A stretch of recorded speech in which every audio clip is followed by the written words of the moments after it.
morning, good evening, and everything in between. How are we all today? Hello, everyone. Have we been staying safe, making good choices?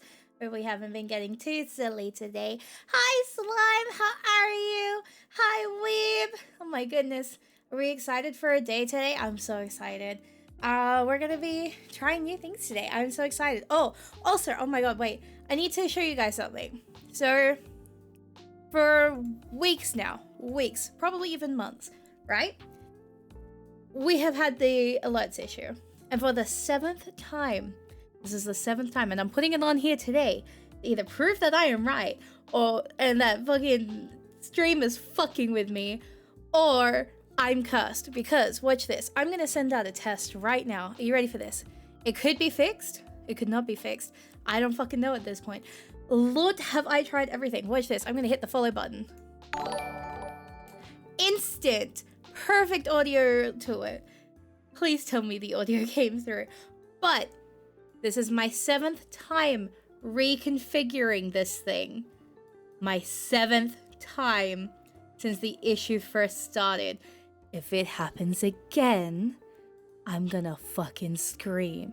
Anyway, so we're very excited for today because that took me ages to make sure it was correct. Yippee! Who the fuck is Kevin? Kevin is the test person. Yippee! That seems to be fast too now. Yippee! Hello, Obelisk. How are you today? Welcome, welcome. But yes, I updated a whole heap of stuff. Turns out, Streamlabs updated recently or something like that, and now it might be perfect. I don't know, but I've tried so many things. It needs to be working at this point, or else I'm giving up. I don't know what else I can do at this point. So like, you know, but like, how goes it? It's going great. How are things going for you today? We've been very busy today, honestly. I've been very much cooking between plans for August and getting stuff in Minecraft prepped for Saturday. Did I close that? Oh, wait. Let me just do something really quick. Oh my god, hi. I'm gonna just fix an issue. Anyway, so yes, Saturday we're gonna be gaming on Minecraft community server again, and I'm very excited for that. And I swear to Nikki just saw that I didn't realize. I forgot to leave me. I was cooking. Staring at you longingly. I didn't even have it on my screen. Like, it was covered by like 7 different things. I only just realized just now because I was looking at the bar at the bottom and I was like, why do I have Mindscript running? I thought I closed it all, and then I realized that not only was Minecraft running, I also had Minecraft running. I was like, oh, that's a problem. Yippee! But yeah, I've been prepping stuff to make sure that things go really, really well. Whilst freezing like there's no tomorrow. Like, you're going from Umphy, who is like dying of heat, to me, who is like, my flames are struggling against this damn cold. I swear, my hands are like a permanent shade of colorless. I never thought I could get as white as I do right now, because I swear to god, there is no color in my fingers sometimes, and I'm like, oh my god, please, I'm begging. So yeah, you go from Umphy, who's like, it's so hot, I'm melting, and then I'm over here like, I'm so cold. Jesus Christ, the both of you at the same time? Damn. Got me. Okay. So true. But yeah, it's gonna be a very good time, I think, in the next few months. Hopefully. I have a lot of hope that things will go well the next few months. I've been discussing a lot of things with team, and I promised that I wouldn't officially touch it until the end of this month. Which kind of, yeah, kind of no. Maybe, not really. Kind of like screwing around a lot. Yippee! But yeah, we're cooking, trust me. August 10th. Yes, August 10th is a very important date because I won't be able to do... Because like last year, I had August the 8th off, so I could do an all-day event. This year, I don't think that's happening, chat. I haven't even tried. I haven't even tried to book the day off. I'm just like, I don't think it's gonna be allowed, so I don't think it's gonna happen. I was like, I'm gonna say the big will be on that date, like the 10th. I'm still gonna make sure that I'm streaming on the 8th though, because I feel like that's a very important day, you know? Tug's head behind ear, like the most important day of the year even, you know what I'm saying? Like, it's like pretty important. I'm also gonna quickly check that. Okay. I'm just checking something really quick. Okay, we're so back. Yeah, so I think that's everything in terms of like major things for discussion, I think. I will say that as of next month or the month after, at some point, I will be returning to doing some Pokemon content again. And I might be asking, well, I say I will be asking in the server for basically what we think is going to be the best if we want to continue the perfect shadow run. I think I still have the save file. Or if we want to start something new, something fresh, you know, just kind of figure out where we want to go from here. It's been a long time. If we want to do shiny runs, like basically try and figure out what's the best run, because I know that I used to do a lot of Nuzlocking. I think before this time, yeah, like before this time last year, because it's always been a staple on the channel before I had to take a break from it. And I'm very excited to get back to it. I've been very inspired to take that leap back into it again. I want to try a lot of different things. I want to definitely do shiny grinding. I will do shadow runs as well, obviously. But shiny grinding would be very nice. And I feel like that would be very good because it's going to be a lot of me yapping. Because I am very unlucky with shiny hunts. I am 170 centrets deep and still no shiny. But I can only do it normally very rarely because of the fact that I am, in fact, a busy red panda. So, you know, it'd be nice to do it on stream with you guys so you can just see the absolute struggle. But it also means a new save, so it might take a while before we can do a lot of, like, shiny hunting. And I miss having a shiny dex because I used to have on Pokemon Home a complete shiny dex, and then that was on the 3DS era. I do not remember any of my info for Home, so it's yippee, you know what I'm saying? Somewhere in the world there is some Pokemon collecting dust, if it still exists or if they've deleted it. Oopsies. But yeah, I'm very excited. And let me just move this across. Give this woman her shinies. Exactly. I think I deserve the shinies as a treat. I have been so good. I have been so brave. She is not afraid. You know what I'm saying? And so, for that, I deserve some little funnies.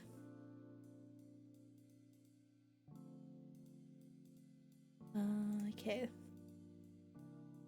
And yeah, alrighty. So what I'm gonna do is, I was just checking. Wait. Perfect. Alrighty. So I'm going to do a funny. I'm gonna do.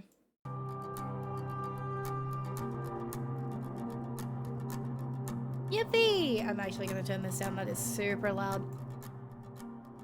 Alrighty. We know what time it is. How is that audio for y'all? Are we feeling the vibes? Yuri on the road! Yippee! Is good? Okay. Let's check. Okay, that's not gonna give us a test, but at least we know that you can change that. Yippee!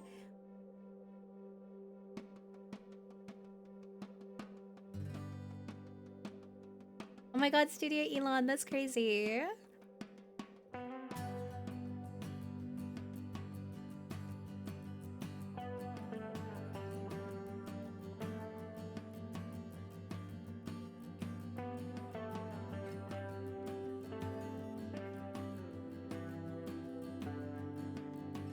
I was gonna say, this looks like it.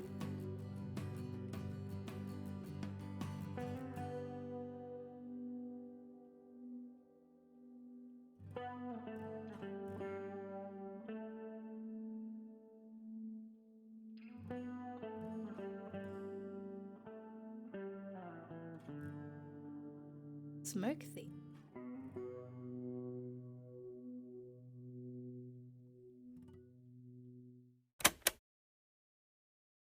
The music ends, the cassette clicks to a stop. I've listened to it so many times, I've even memorized the placement of the static from the song's original broadcasts.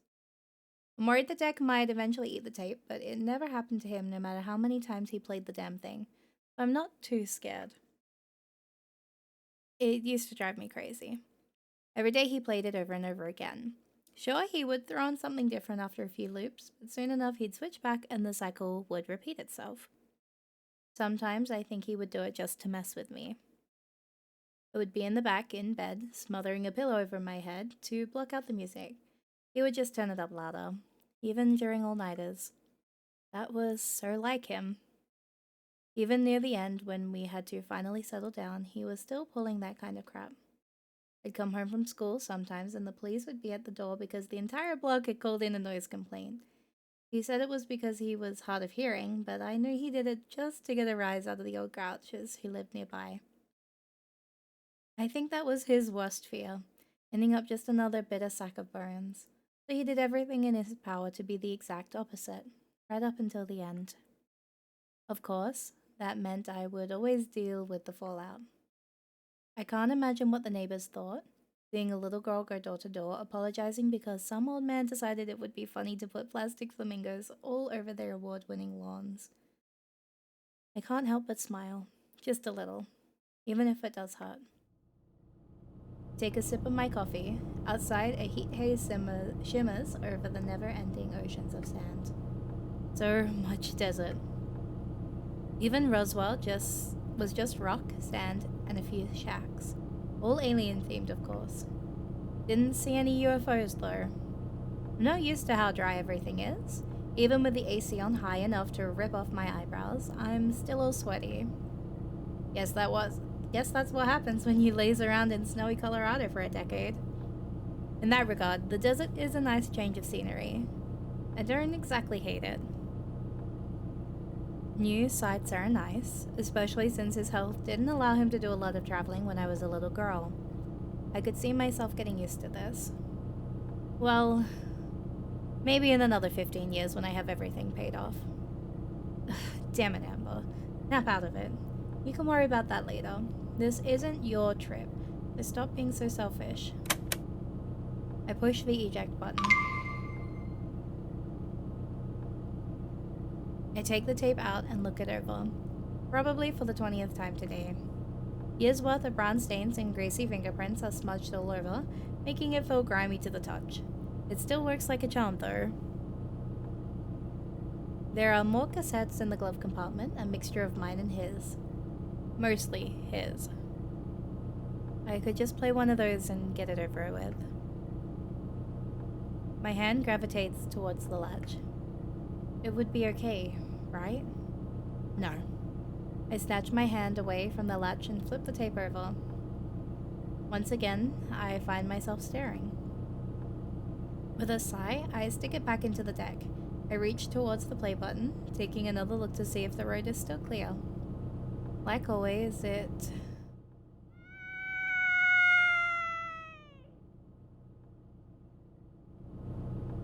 isn't. I slam on the brakes, their shriek piercing my skull.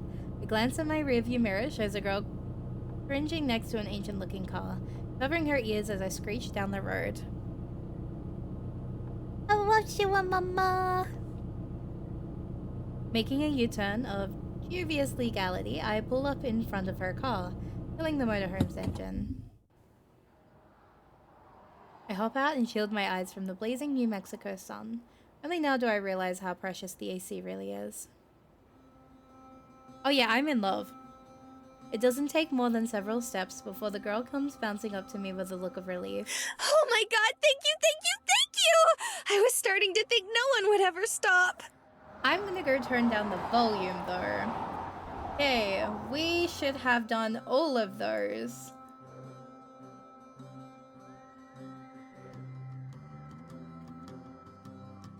Anyway.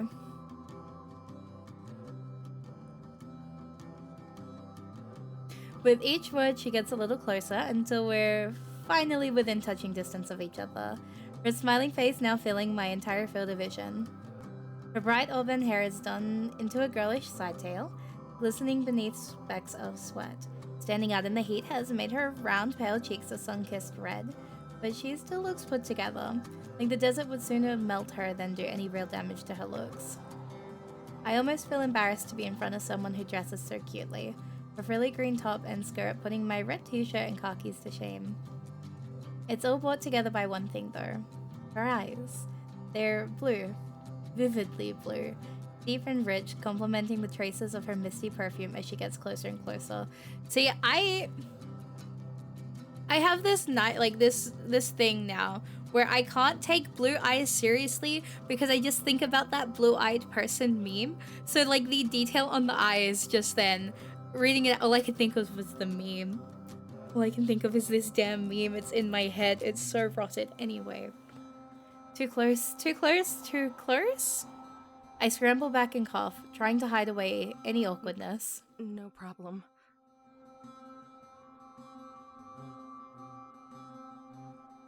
Oh.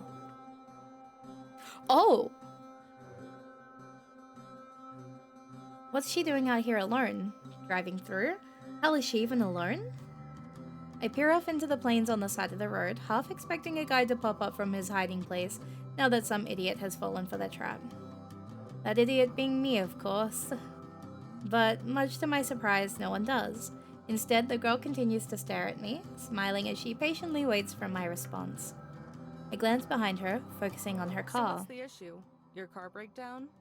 I think so, yeah. I was driving and I just kind of... Who's the VA? Stop. Yeah. She lowers her head in shame, eyes fixated on her feet, kicking the dust around her. I'm not much of a car buff, but I can take a look at it. Her head pops back up and life returns to her eyes. Wow! Could you? Who is that? Who is that? That sounds way too familiar.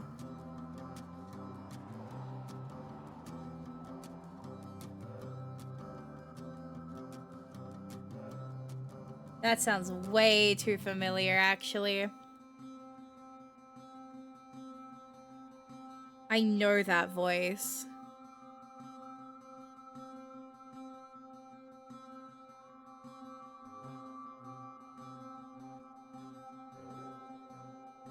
I fucking knew it! I fucking knew it! No! No! You can't do this to me! Okay. Yeah. Can't promise that I can do anything, but I can at least check it out. That'd be great. Alright, first things first then.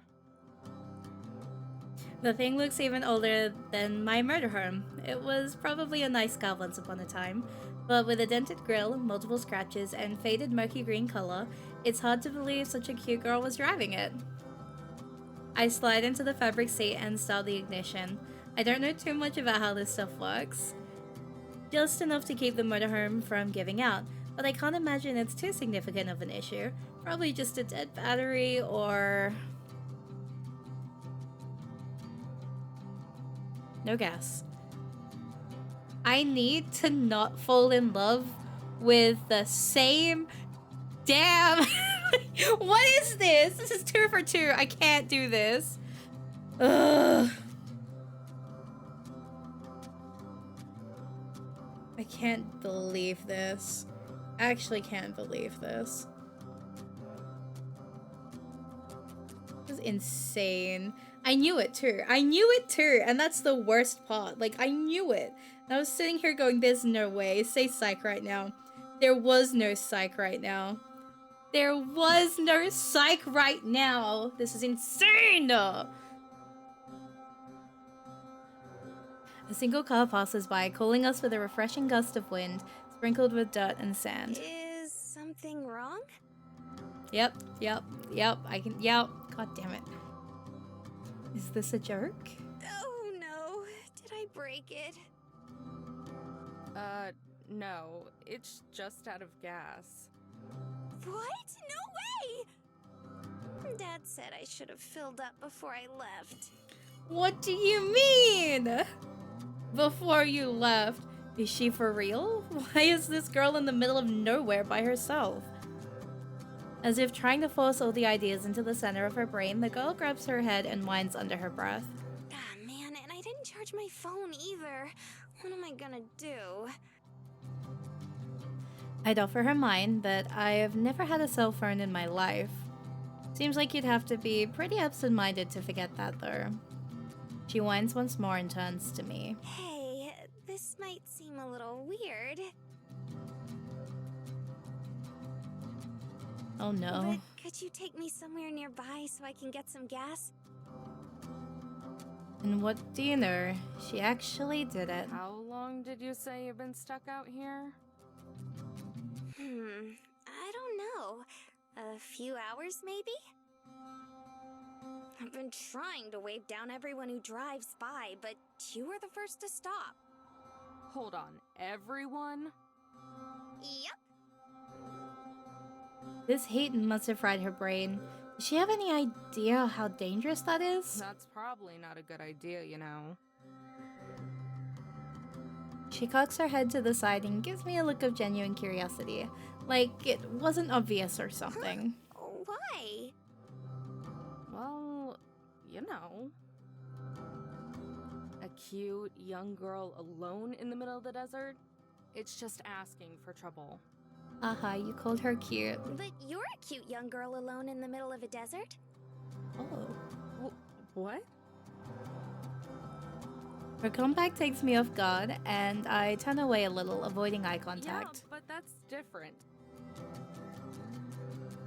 A smile returns to her face, the same bright one that she showed me when I first pulled over. I am still avoiding eye contact, but she leans over to the direction I'm looking and continues to smile. So, do you think you can give me a ride? I don't know. Please! It shouldn't take very long. This girl, it's like she didn't even listen to what I said. Still, better me than some psycho. Besides, it's not like a small detour will make me late or I anything. guess it's fine. I'm not in too big of a rush anyway. Before I'm even finished, she is springing off the ground, bouncing to the motorhome. Hey, wait! But it's already far too late, as she somehow made her way into the motorhome before its owner, even finding the time to give me a small wave from the passenger seat. I heave a heavy sigh, rubbing my temples as I climb back up into the driver's seat. The key is still dangling in the ignition. I wrench it around and the motorhome rolls to life, forcing a surprised squeak out of the girl. By the way, my name is Marina. Thank you so much for helping me out. Amber, don't mention it.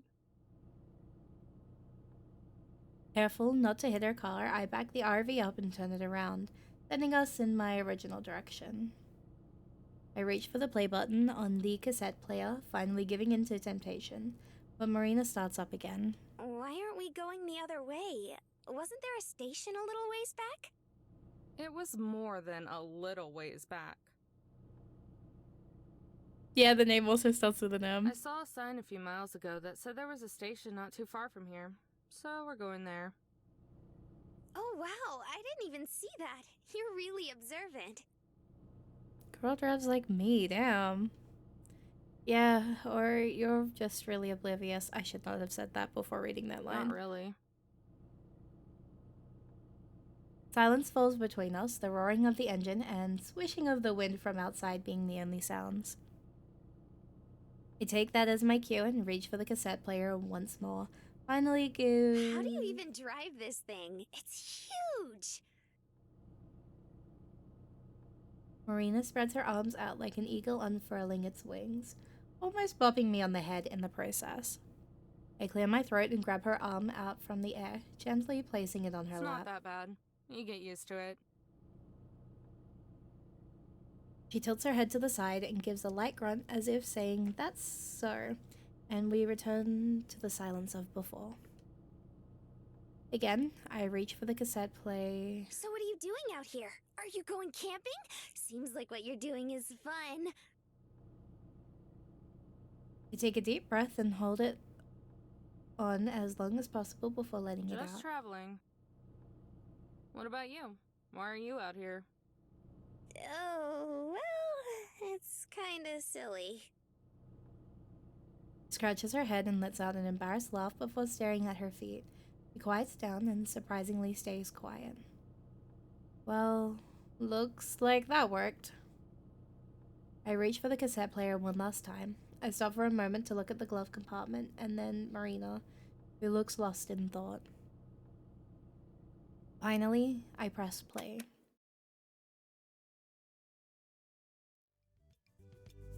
A pleasant little chime greets me as I enter the station, Marina trailing closely behind. The drive was quiet after I turned the music on. Turning the tables on her and asking what she was doing out there seemed to throw her off. I didn't mean to come off as cold as I did. It's just been ages since I've had a conversation beyond accepting some half-hearted condolences. Though to be fair, I haven't really wanted to hold one. The guy behind the counter is busy ringing someone up, so I set out in search of a gas can. The store is one of those big mini-mart places, made specifically for travelers.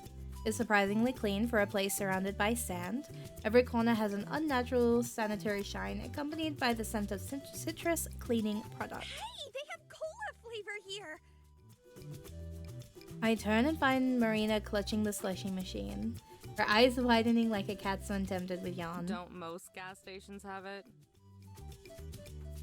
She shakes her head, but doesn't take her eyes off the machine. All the places back home only had cherry and raspberry. When we got sick of them, we just had to mix them together. But... Marina finally turns to me, wearing a face of pure, concentrated sadness. I left my wallet in the car. It's the saddest thing I've ever seen.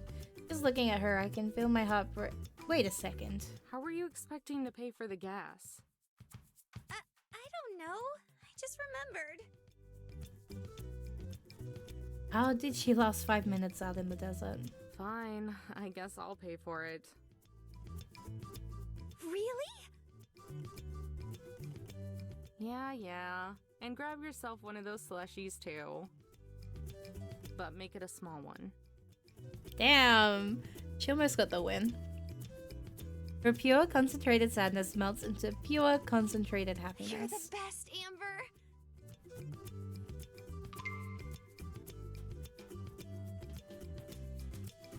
She grabs the cup and holds down the button until the slushy overflows and drips down the side. I was going to pay for the gas anyway, but I'm hoping the drink makes up for the drive over. I spot the gas cans and, with Marina happily sipping her drink, grab one and head for the counter. The guy at the register is still ringing up the same girl. Lines of flimsy plastic bags line the counter, filled with a mixture of off-brand junk food and gardening tools. So we're all seeing the same person, right? Like, hello? Hello?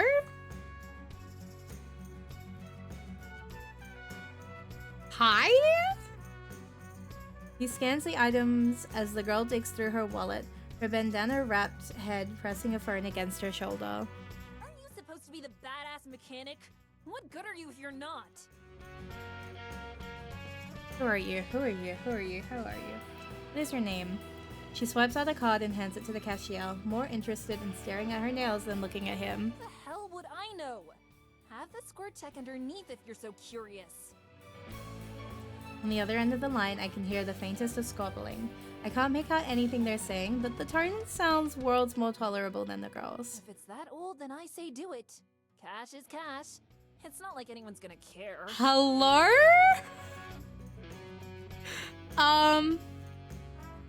Her VA sounds really familiar. It better not take as long as last time, though. I'll be waiting for you slackers outside. I know that VA. The girl slips her phone back into the crevices of her dangerously unzipped jumpsuit. What little clothing she has on underneath looks like it's going to burst from the slightest movement. Hello? Hi? Not my type, especially with that personality, but it's hard for me to do anything other than stare. The attendant reaches out to help with the bags, but the girl snaps him away before he can. He shoots him with a heated glare that burns straight through the man and into the wall behind him. Turning around, the girl looks at us for a second before rolling her eyes, and then marches out the door, her bags weighing her down as they nearly scrape the ground. Yeah, definitely not my type. Who is that? What is- You can't not tell me that character's name. Marina and I set the can and nearly empty slushie on the counter. Will that be all? Yeah, sorry for more boring than that other girl. The attendant hacks out a dry cackle and scans the gas can. He flicks his oily ponytail behind his shoulder and then rings up Marina's drink. I want to cheat and like look at the sound preferences to get the character's name so I can find out the VA, because the VA sounds also really, really familiar. But I don't think I've heard that VA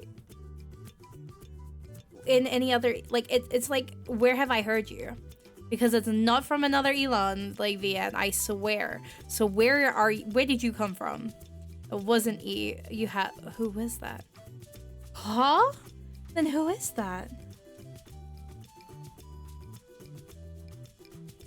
It's from an Elon VN. What?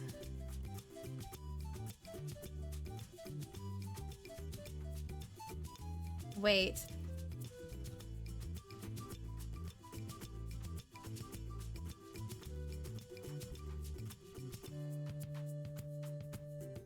What is the character? I need. Oh my god, wait, okay. This is gonna kill me. How long does it take until we see that character again? I need to know. Who is that who is she? Hello? Okay, I need to be normal and not overthink There's this. a lot of folks passing through and stocking up the past few days. An hour-ish, I'm actually ending it all. It's been a good change of pace. I'm guessing that's why you girls are here too. Marina eases in towards the counter, nudging herself tightly between me and the rack, her hands creeping over to the slushie. For what? I'm just heading out to California. Oh my god, California invention. If I don't end up driving myself insane first. You mean you don't know?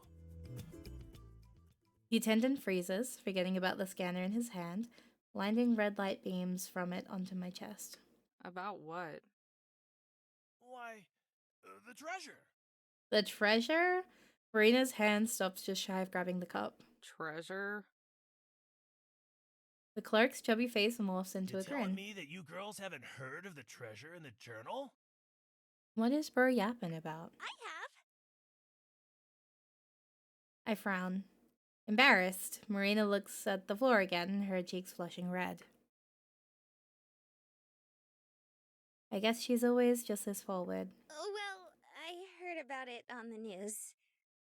It's kind of why I drove down here. Guess who that titty woman's VA is? See, like, I could tell Marina's VA. But, like, that other VA is, like, so in my head. But I can't put that voice perfectly. And it's driving me insane. Because, like, hello? You sound so familiar. Who are you? I'm desperate. I need to know. I need to know. You drove out into the middle of the desert for treasure? Sorry, but you've lost me. Not just any treasure, Missy. The miner's treasure.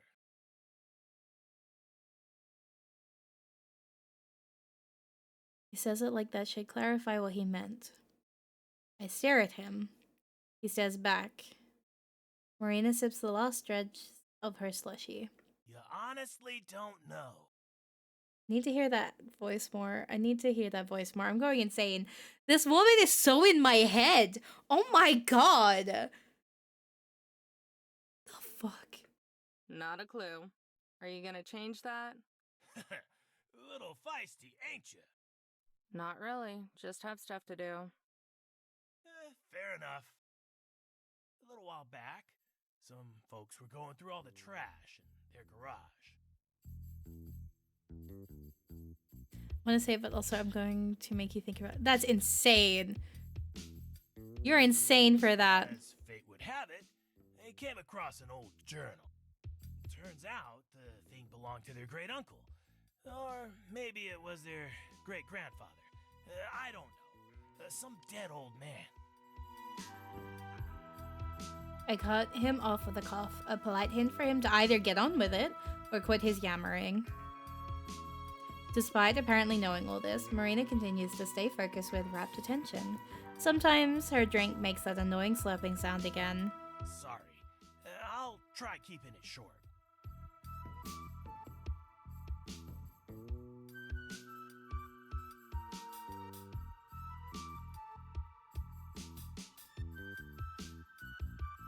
She is gonna...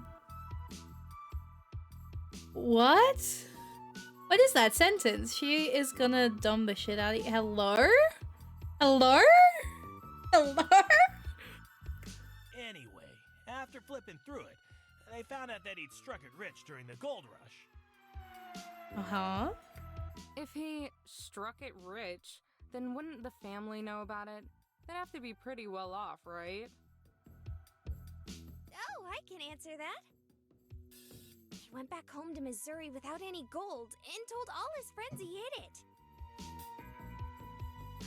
Right now, the slushy is all gone. Marina tries for one last sip, but all that's sucked through the straw is air. She peers down into the cup and blows out a small sigh. No one believed him, though.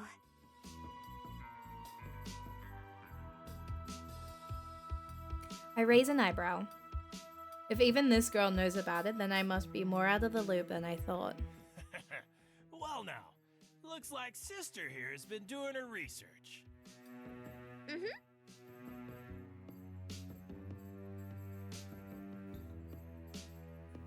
The attendant leans into the counter and smirks. Story goes, he wanted to eventually move his family out west and dig his gold back up along the way, but kicked it before he could. He slides his thumb along his neck and makes a cheesy sound effect to go with it. Marina giggles, but I just keep staring. The folks that found the journal ended up selling it to some hotshot publishing house. Now everyone wants to retrace his steps and find the treasure. Shipments have been selling like hotcakes. Just got ours last week. Yeah, so this sounds fake. He points to a rack of identical books sitting by the door. A sign hanging above it reads, "Treasure of the Desert, a miner's journey. Take part in the new gold rush." Yeah, that'll stick in people's heads. And people are really buying into this? So true, Ems. Sure are. I've worked here for over 20 years, and never have I seen this many people passing through. Even the Banshee before you was here for some supplies and a journal. Sure, okay, this is a hoax if I've ever seen one. And where is this supposed treasure? No one knows. It's all scattered around the desert. They say the journal has hints to its whereabouts. Uh-huh. This sounds fake. Marina, you said this is why you drove out here? In fact, this sounds like a really good marketing ploy. Whoever marketed this book, they should get a raise. Yep, that's right. Oh, Marina, I love you so much. But you don't really believe the treasure exists, do you? Sure I do. She pauses to think. At least, I want to. But wouldn't it be super cool if there was treasure? Okay, actually, chat, I have a question. I'm sorry to derail for 2 seconds, but I need to know the consensus. Is Amber's hair, like, is she a brunette or a redhead? Like, I need to know. What are we thinking? Is she a redhead or a but like if she's a brunette, she's a very like reddish tinted brunette.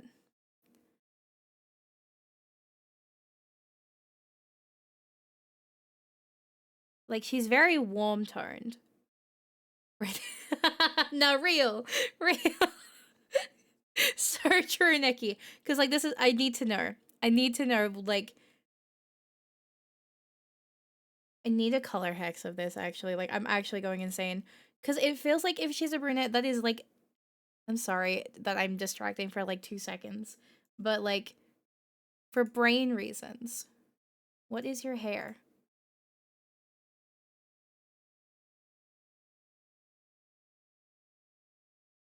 It's in the reds.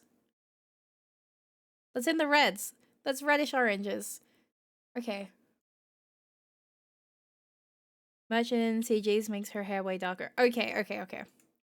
She's a brunette. This just also falls into these, like, okay, one of my favorite stereotypes. Pre-2020. And I did not see when this came out, so I'm gonna, like, also check to see when this actually came out, because this might be funny. But pre-2020, there was an era of sapphic women love women content that can be defined as blonde, like, slash brunette. So they would always pair blonde and brunettes together. One of my favorite early day, I guess you could call it a trope, yeah. Tropes in women love women media. So many pairings are that combo. I don't know what caused it, but it's one of my favorite things ever. Actually, let's see when this came out. Can I see when this came out? When did this release? 2016. Pre-2020. Pre-2020. What did I say? Yippee! But yeah, no, it was like very, very common pre-2020 that if you had a women love women pairing, they would be blonde brunette. Or blonde and like it was a very, very light hair tone to a very, very dark hair tone. So I think one of the best examples is if it wasn't brown hair, it was also black hair. So it was like the really dark brunette to like black hair. So really good examples are Clexa, where one is blonde and then the other is like a really dark brown black hair. And at one point, the blonde goes redhead, which then brings you into the other trope of, for example, a very popular sapphic pairing that was very community, very queer baited and driven was Becca slash Chloe, which was redhead with brunette. And then, yeah, Nozo Ellie.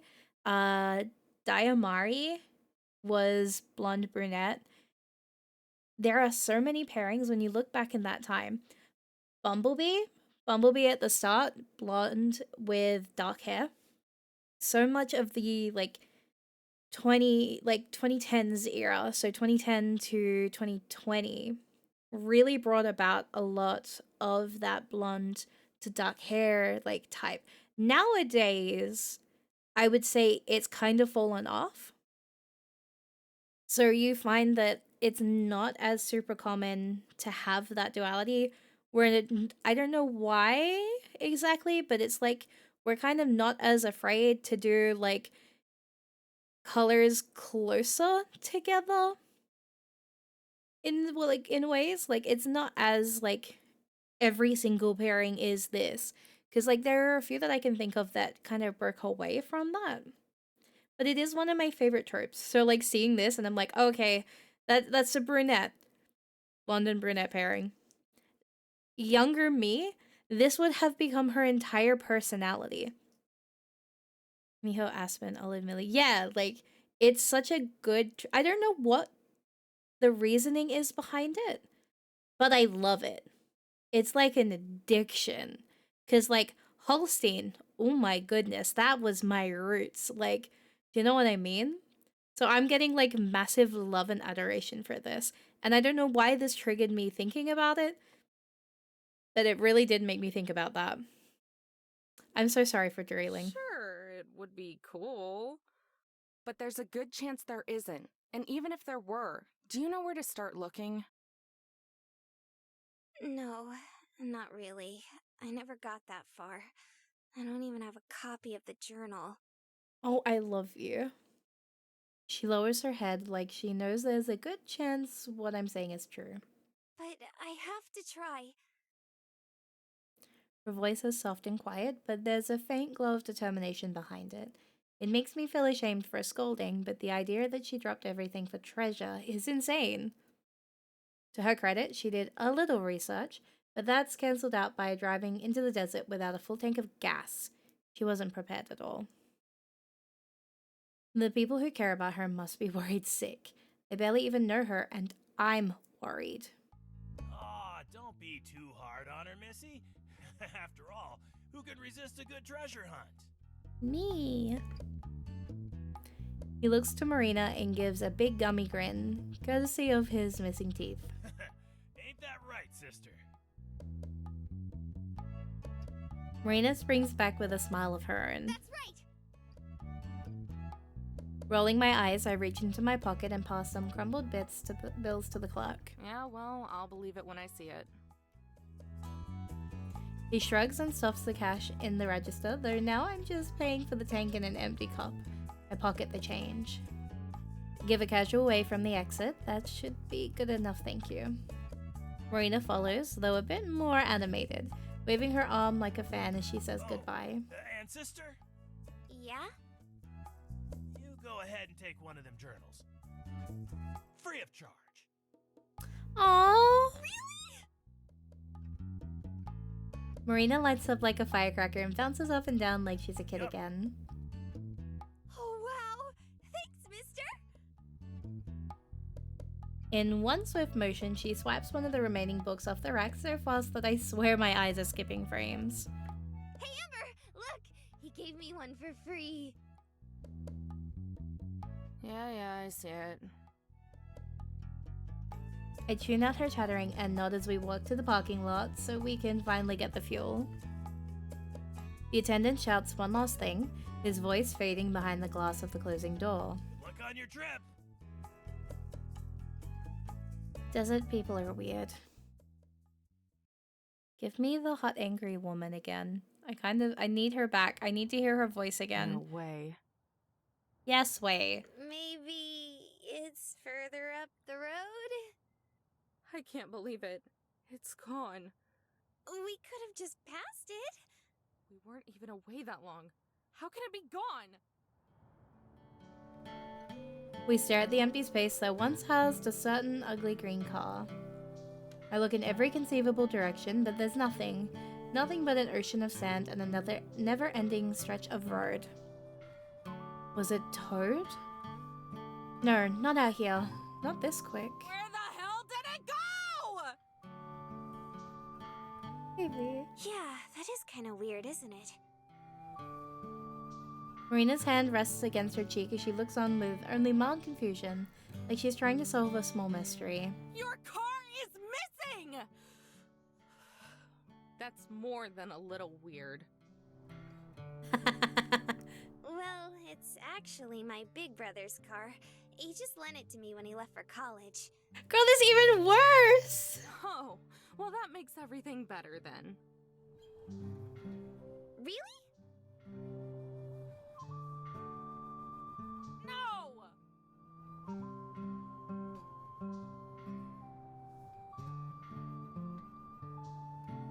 I let out a heavy sigh and pressed my fingers to my temple, attempting to massage away the stress and irritation. It was probably stolen. We'll need to call the police. You have a phone, right? I do, but... Her voice trails off a cliff.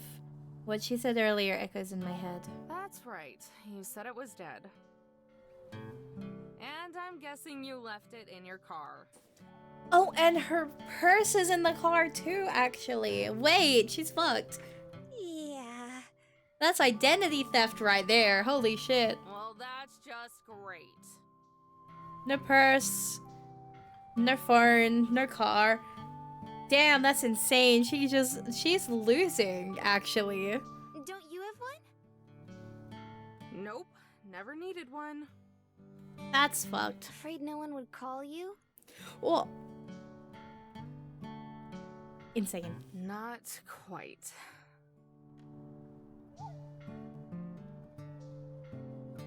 I shield my eyes and look up to the dry sky. Its color has shifted to a glowing orange as sunset begins to settle over the distant valley peaks. It's going to get dark pretty soon. No purse, no phone, no car, no gas, no gold. No, for real, like she's losing here. Amber, I would call you. Oh, Marina never change. I can't just leave her.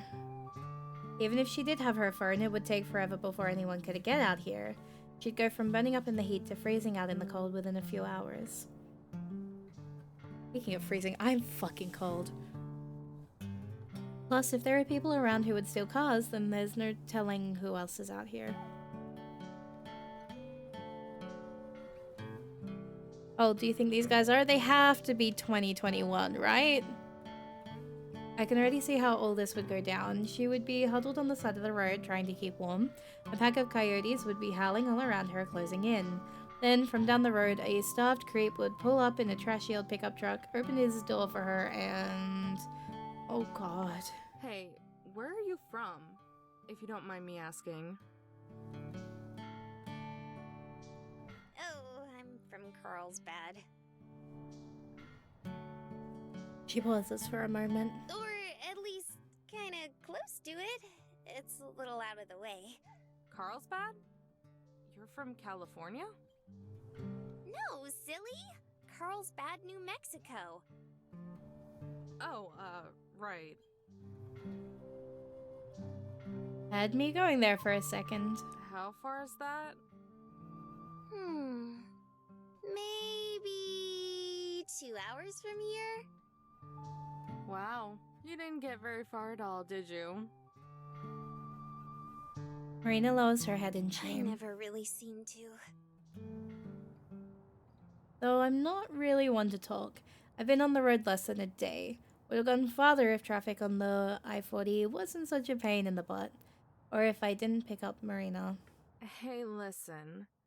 You don't live too far away. If you want, I can probably give you a lift back home. I prep myself for an explosion of thankful energy and excitement. But there isn't one. Instead, she continues to stare at the ground, her hands now balled up in a fist as she fidgets ever so slightly. Something wrong? She shifts her gaze from the ground and looks me straight in the eyes, drawing a deep, long breath. Remember the treasure we were talking about at the store? Yeah. I know it's a lot to ask, and you've already helped me out so much already.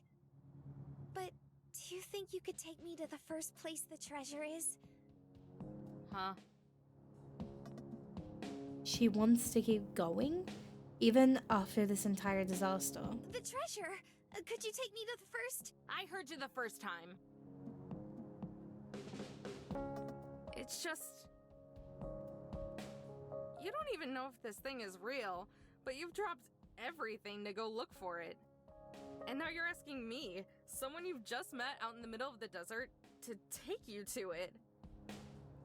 Even though you don't know if it's real and you've just had your car stolen. Did I catch all that?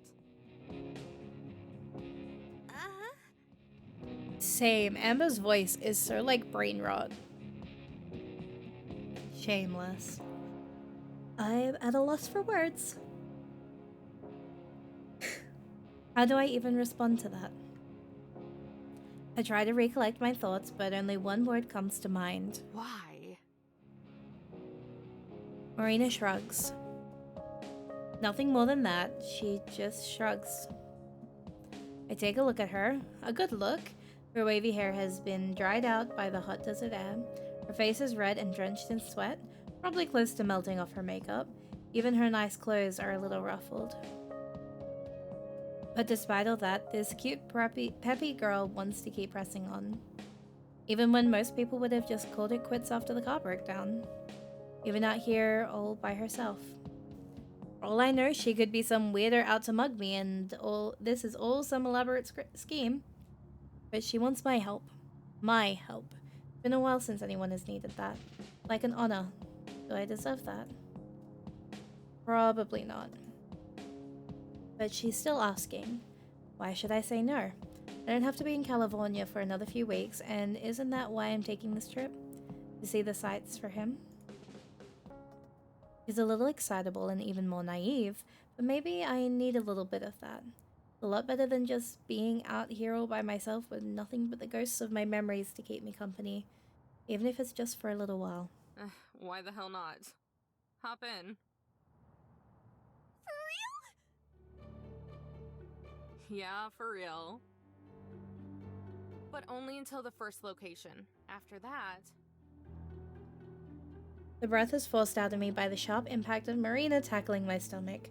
A warm but damp sensation wraps itself tightly around me as dead weight snuggles up against my chest. Thank you, thank you, thank you, thank you, thank you! What are you doing? I'm hugging you, silly. My cheeks grow warmer with each passing second. I try to wiggle my way out, but she stays latched on, her grip getting tighter and tighter. Marina, please. You're all sweaty. Sorry. I'm just super happy. She unlatches herself, letting me clear my throat and recollect myself. Anyway, let's get inside. I'm burning up out here. We clamber back inside the motorhome, leaving the dry hellishness behind. I turn the ignition and let the AC blast away the RV stuffiness. Letting out breaths of sweet relief, Marina and I collapsed back into our seats. Alright, so where's the first piece of the treasure? Well... You have no idea, do you? That's not true! The news said a part of it was somewhere here in New Mexico. Probably. I'm not surprised at all. Should have seen this coming. You have the journal? Yeah?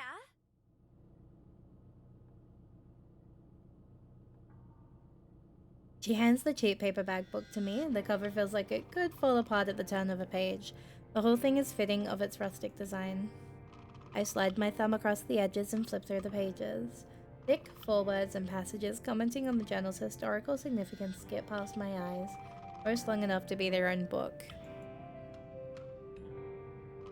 Finally, a photocopied picture of one of the original entries appears, preserving the faded cursive lettering, the entire thing printed on the next page over.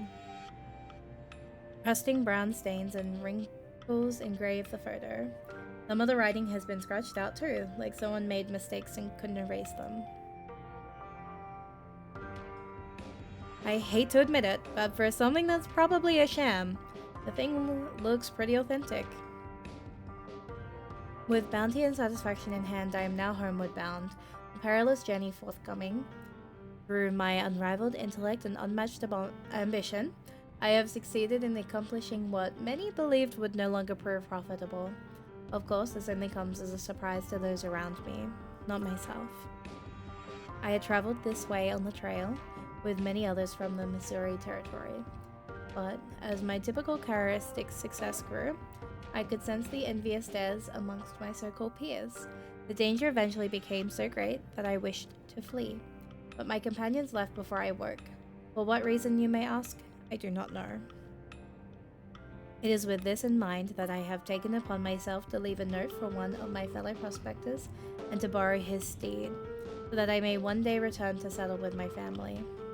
But if this journey has taught me anything thus far, it is that jealous, conniving...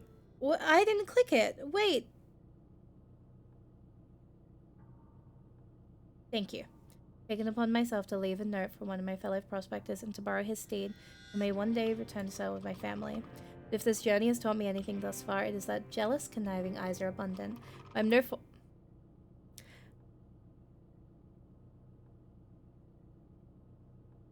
I didn't get to finish it.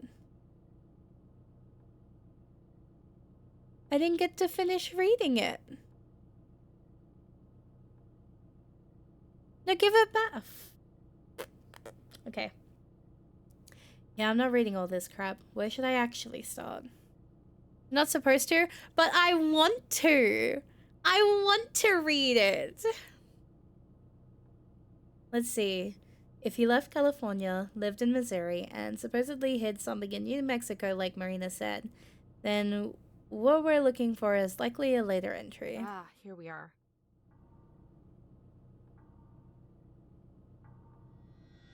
Alas, I have reached the final point of division in my travels. During my stay among the Rome Sanctuary, the rogue native Lamasi had informed me of a landmark that was rich in the mythos of his people.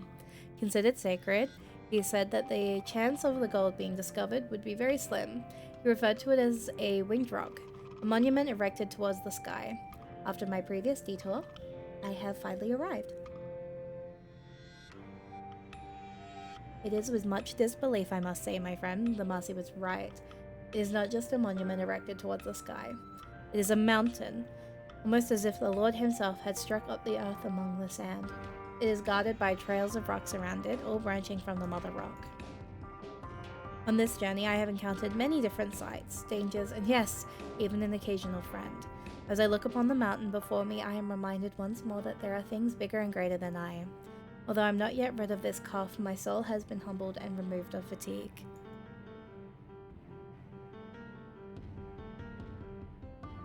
I can think of no better place to store the last of my gold, and I anxiously await the day I return. What does it say? The gist of it is that it's near a big rock and a bunch of little rocks. That should narrow it down, right?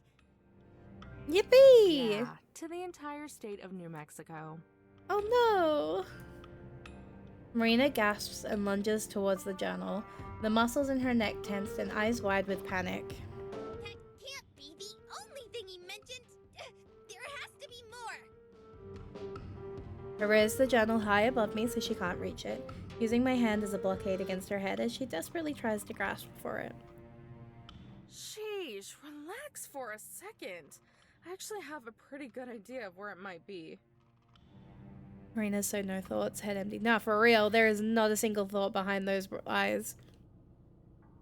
She settles down, still stiff with anxiety, nibbling on the top of her thumb. I lower the book back down and read over the entry one more time just to make sure. There's a part where he calls it a winged rock. Assuming my years of reading travel guides and brochures weren't totally useless, then I'm pretty sure that's a loose translation of what the Navajo used to call shiprock. There's a ship out in the desert? Whoa. I peer over the journal. Marina's imagination is going bonkers. Her eyes alight as she tries to wrap her head around such a novelty even existing. How long have you lived in New Mexico?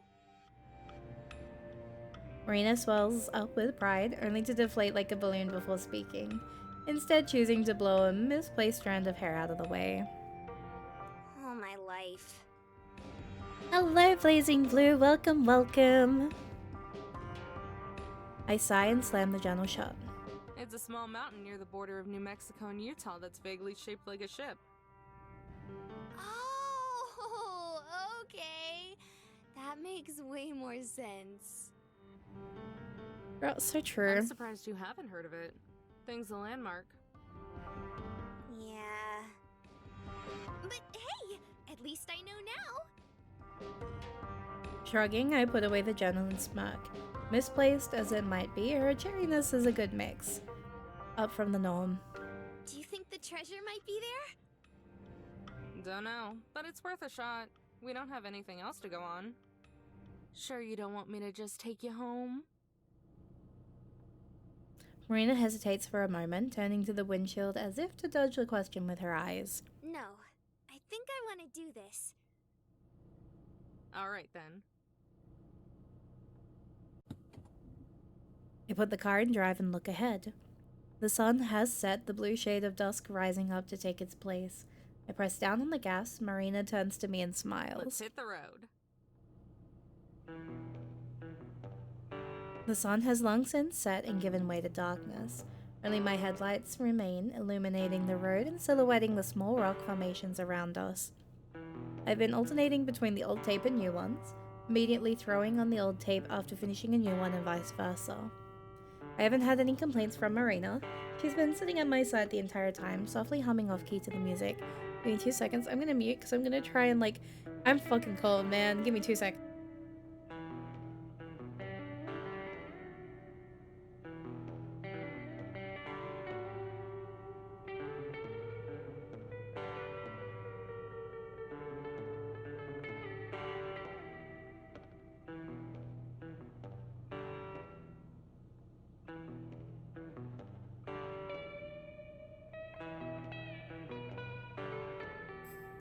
Sorry, I just like adjusted all of my blankets and how I was sitting to try and like warm, you know?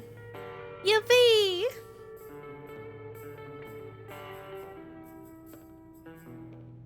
She seems to be the type to just accept things as they are, like with her car being stolen or that treasure. Especially that treasure. And to make it worse, it's not just her. Apparently it's some phenomenon now. Fire yourself up. Exactly, I was just getting into the position to do the warmth, you know? Goes to show how much I keep up with current events. But the whole thing smells like a scam. I bet somewhere all the big shots from the publishing house are gathered up in their corporate tower, laughing at the idiots they've ripped off with that book.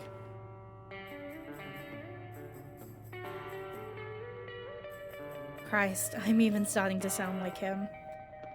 Look at an image of your wife. Oh my god. Insane. In my defense, right? In my defense, it is currently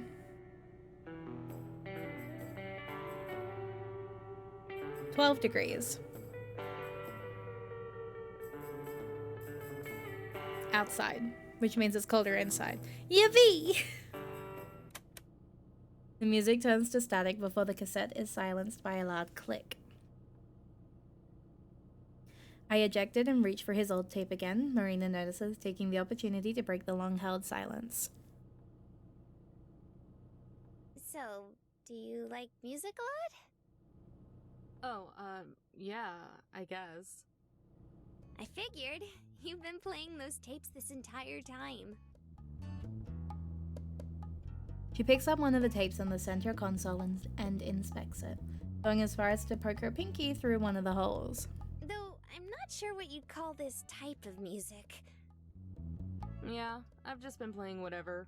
Mostly jazz fusion and alt country. Throw in some new age crap in there for good measure. Most of these are mixtapes I made when I was little. Cool! Any names I'd recognize? Probably not, honey. He peeks at me through the holes of the cassette, wearing a wide, genuine smile. Probably not.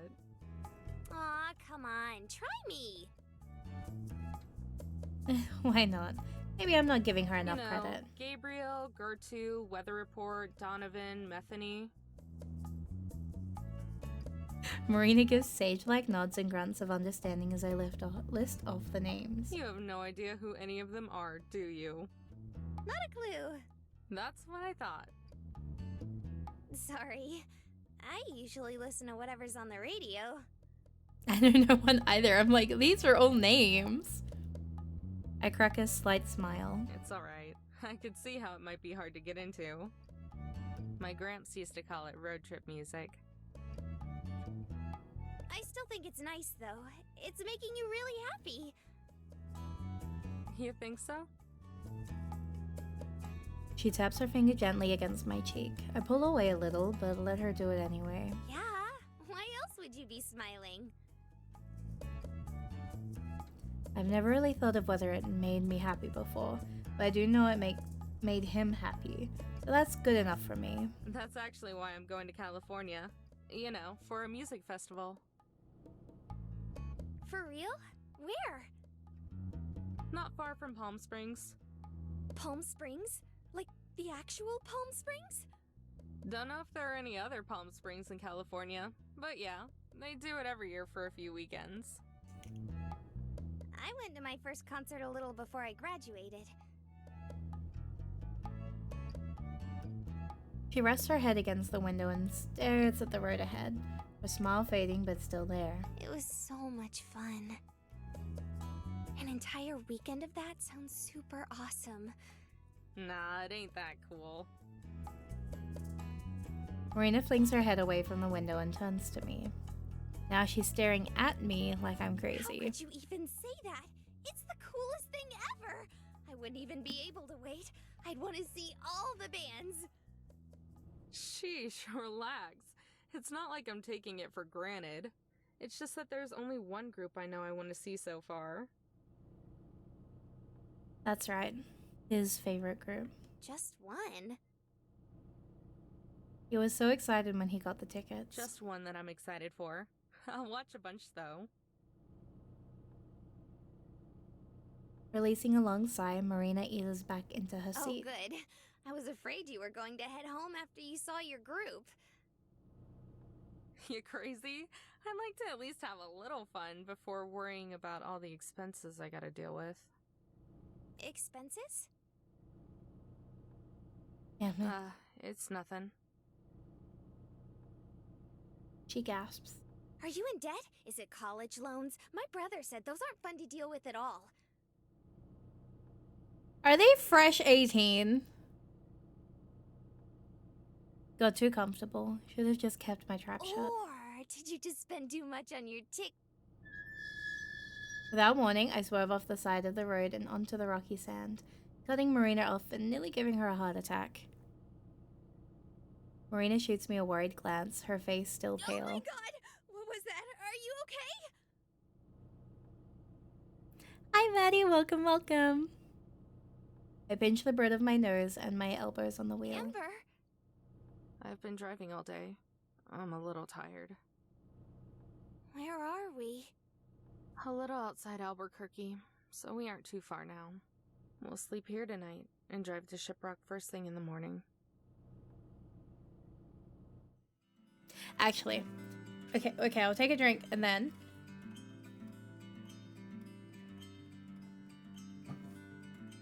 Okay, Maddie, weigh in on this. Is that a brunette or a redhead? I need your thoughts. Is that woman's hair brown or a dark red? Because we're discussing this. Like, I'm saying, like, brunette to me. What is my color? Okay, all right. I lose. Cat wins. That's 3-1. All right, that's me. I got it. Noted. Killing the ignition, I climb out of my seat and into the living quarters. Marina trails behind me. I yank open the bathroom's Velcro latched cupboards. Inside is a folded stack with a blanket, sheet, pillow, and my old gym clothes from school. I scoop them up and toss them to Marina. She scrambles to catch it, desperately balancing them as they lean out of her arms. Sorry about the clothes. I don't have any actual pajamas. You can sleep on the couch. It folds out into a bed. Emma's hair is the same color as her eyes, right? See, for me, they're a slight different, and that's why I'm like, am I going colorblind?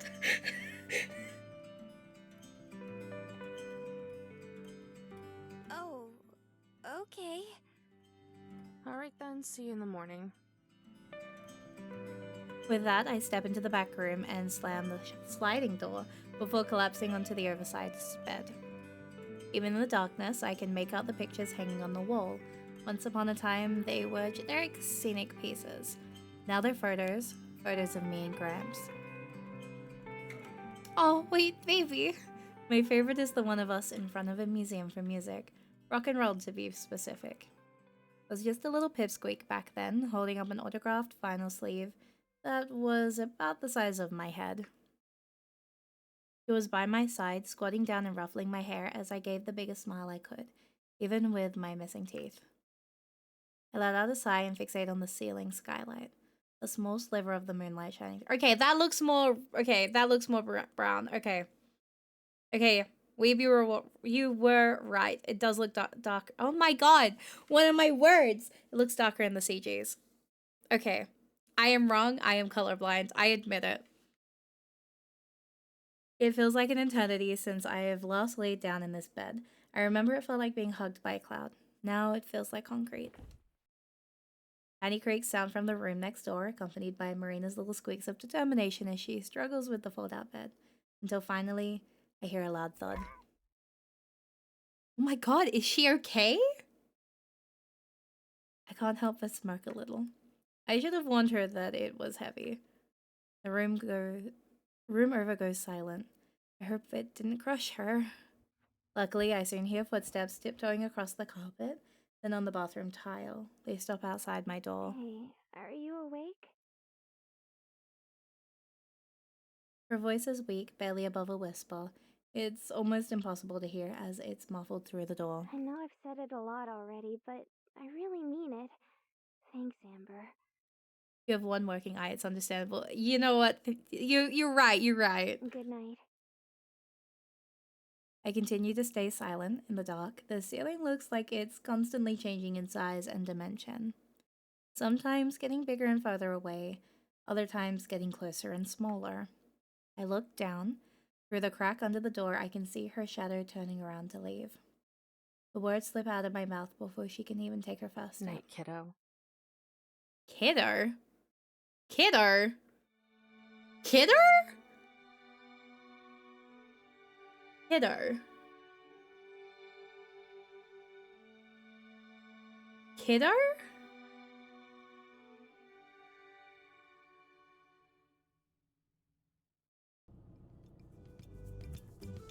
It must be the term from her grandpa. That has to be. That was like a jump scare.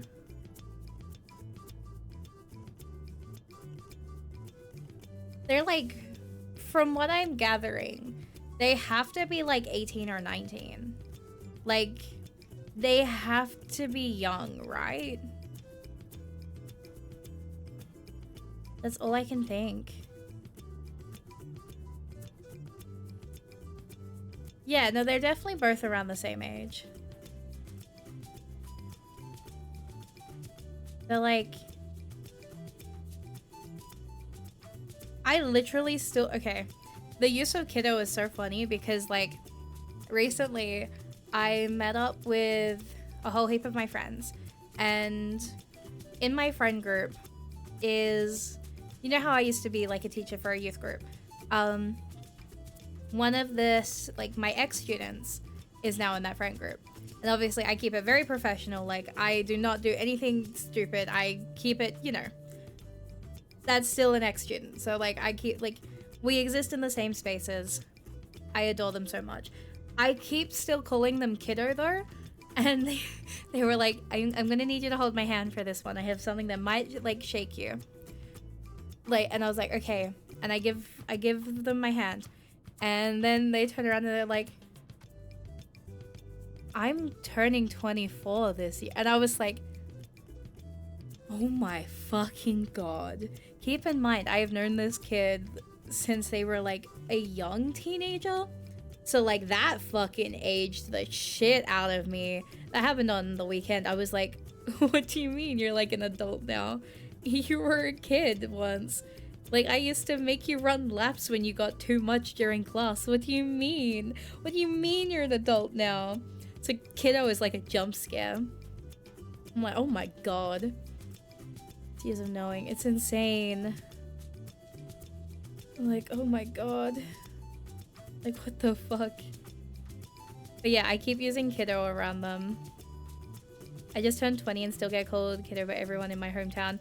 I'm not gonna lie.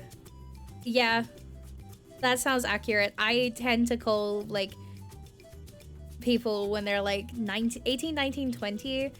I still tend to call people kiddo accidentally, like, just naturally. Like, or it'll be like, oh, that's a baby, when they're, like, 18 or 19. Because, like, to me, like, 18 and 19 is still, like, such a baby. Like, oh my god. To like 27 this year. Huh. It's so funny because I feel so old now I'm 20. See, one of the things that I always find so funny is that because of how the age of the internet and media has evolved around us, we do tend to like make it so that we like I've noticed that like people tend to call people hags as soon as they hit 20, and I just sit there and I'm like, oh no, please, you can't be calling a 20-year-old a hag. You can't do that to me, because like, please, you can't. That's so young to be hag. We can't be doing that. But then like, a lot of that makes sense because there was very much so in terms of like media and how we have like grown with social media and its influences, there was a bit of a gap in generation between like how we interact on social media. So a lot of spaces have gone from being very adult like communities. So like in like the older days of like social media, like earlier internet, it was a lot of adults. But now that they've kind of moved away and all that. And a lot of online spaces are younger in a lot of ways. There is this shift into thinking that once you hit like 20, you're a hag. And I'm like, no, absolutely not. I don't want to know what they would say about me, dog. Like, that's huge. No, absolutely no way. 15 to 18 a fetus, 22 or below are babies, 24 below are okay adults. Ancient, hello? I get it. I'm a million-year-old, like, fire. I get it. But still, unfortunately, the 30s are the hags. The age of 30 is in demand. Trust me, the age of 30 is in demand.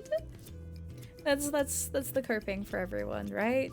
But yeah, no, it is so funny to me because, like, for 20s, you are barely stepping into the world of adulthood. I always say that you don't really start to actually feel like an adult until you hit 25. Once you hit 25, it's like a button in your brain just like clicks. And a lot of how you will perceive the world and everything around it tends to change after that. Before that, like, you're still really, really young in terms of like development and how you perceive a lot of things. So like, I don't know, embrace being called baby while you still can, I guess. Like, enjoy it. Like, once you hit 25, there's no going back, bro. It's insane. Thank you for the life advice, streamer. I am nothing if not consistent with the knowledge and insanity of internet space. I have been on the internet for a very long time now.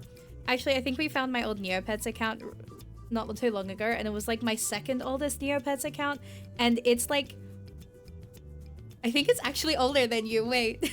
I think it's actually older than you. Wait, I need to check. Wait, no. It's nearly older than... Wait. I gotta confirm this.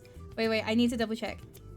Okay, no, my second oldest Neopets account is 19. So my oldest Neopets account is 20 or 21. Because like, it would be either 20 or 21 years. But that was 19 years, I think. Yeah. 19 years old was my second oldest Neopets account. Same age as me, yeah. Yeah. Yup. So, I think I have a very long history of, like, internet knowledge. Yippee! Yippee! Yeah. Yippee! But yeah, I think you're like full. I don't actually know how old I was. I have to check that. But yeah, like, I've been on the internet for a very, very long time. And like, I don't know. I've seen how it's changed, and it's definitely a wild situation. But God, the internet's insane. I never thought I would see the day that 20-year-olds are called hags. I think I actually saw that tweet. I think I think I saw it. Yeah. Yep. But anyway, yeah. Let's no, like, oh God. Oh no. But yeah, no, literally embrace it while you still can, because like, oh, it gets funnier from here. How was Tumblr? I will have you know. Tumblr was the most insane brain chemical changer of my like time on the internet. I went through having the viral like posts on, oh my God. I made one dumb joke on Tumblr and it got thousands, and I was like, please stop. I was like, never again. Tumblr at the ripe age of 13. Ooh, oh boy. Yippee! The changing of your brain when you are exposed to Tumblr as a young teenager is something that should be looked at on a scientific level, because I am pretty sure it was all downhill from there. Tumblr got me introduced to like Holstein, it got me introduced to Klexa, to like the Chloe, like the like early 2010s like gay icon like pairings, and like that was insane. Tumblr was my closeted gay era. Not real.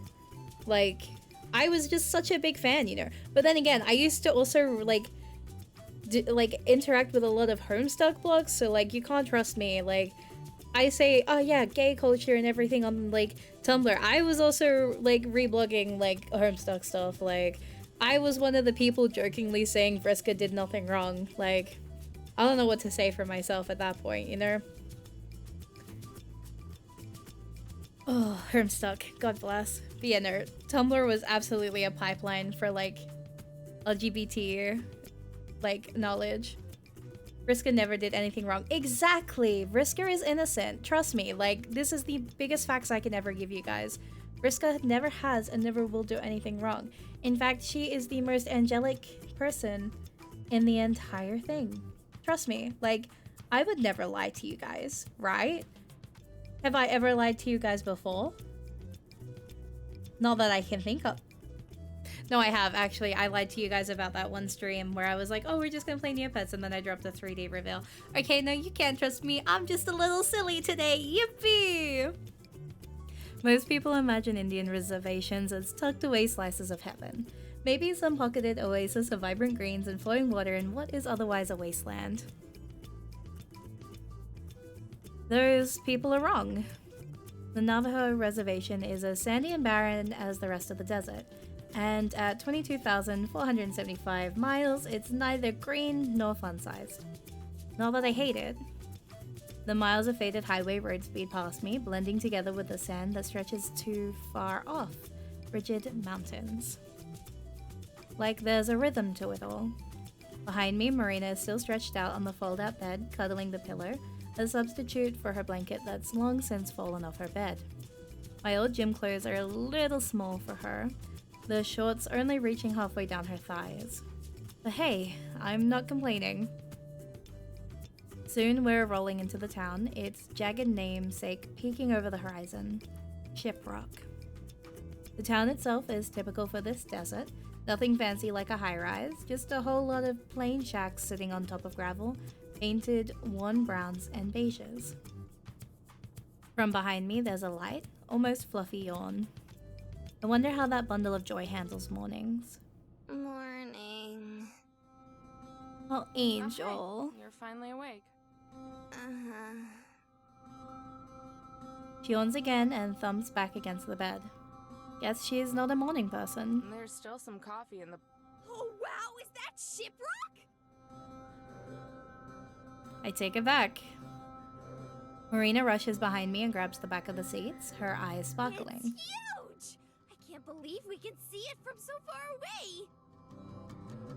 On closer inspection, my clothes are way too tight for her. My poor shirt is being stretched to its limit. Of course, this doesn't seem to bother her at all. I don't know if I'm more embarrassed for myself or for her. Well, we have to get moving now, so go get dressed or whatever. Sure thing.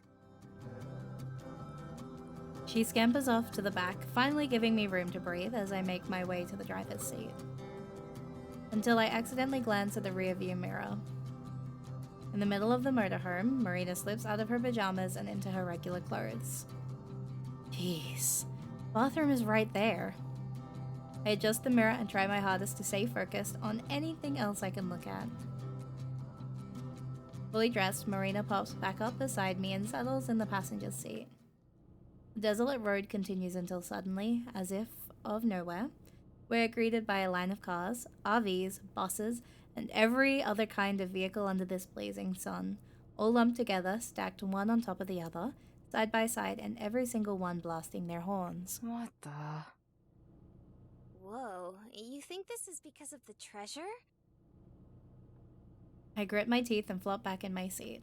I can only pray these are tourists, and I was the only one dumb enough to humor this scam. We're soon assimilated into the traffic jam.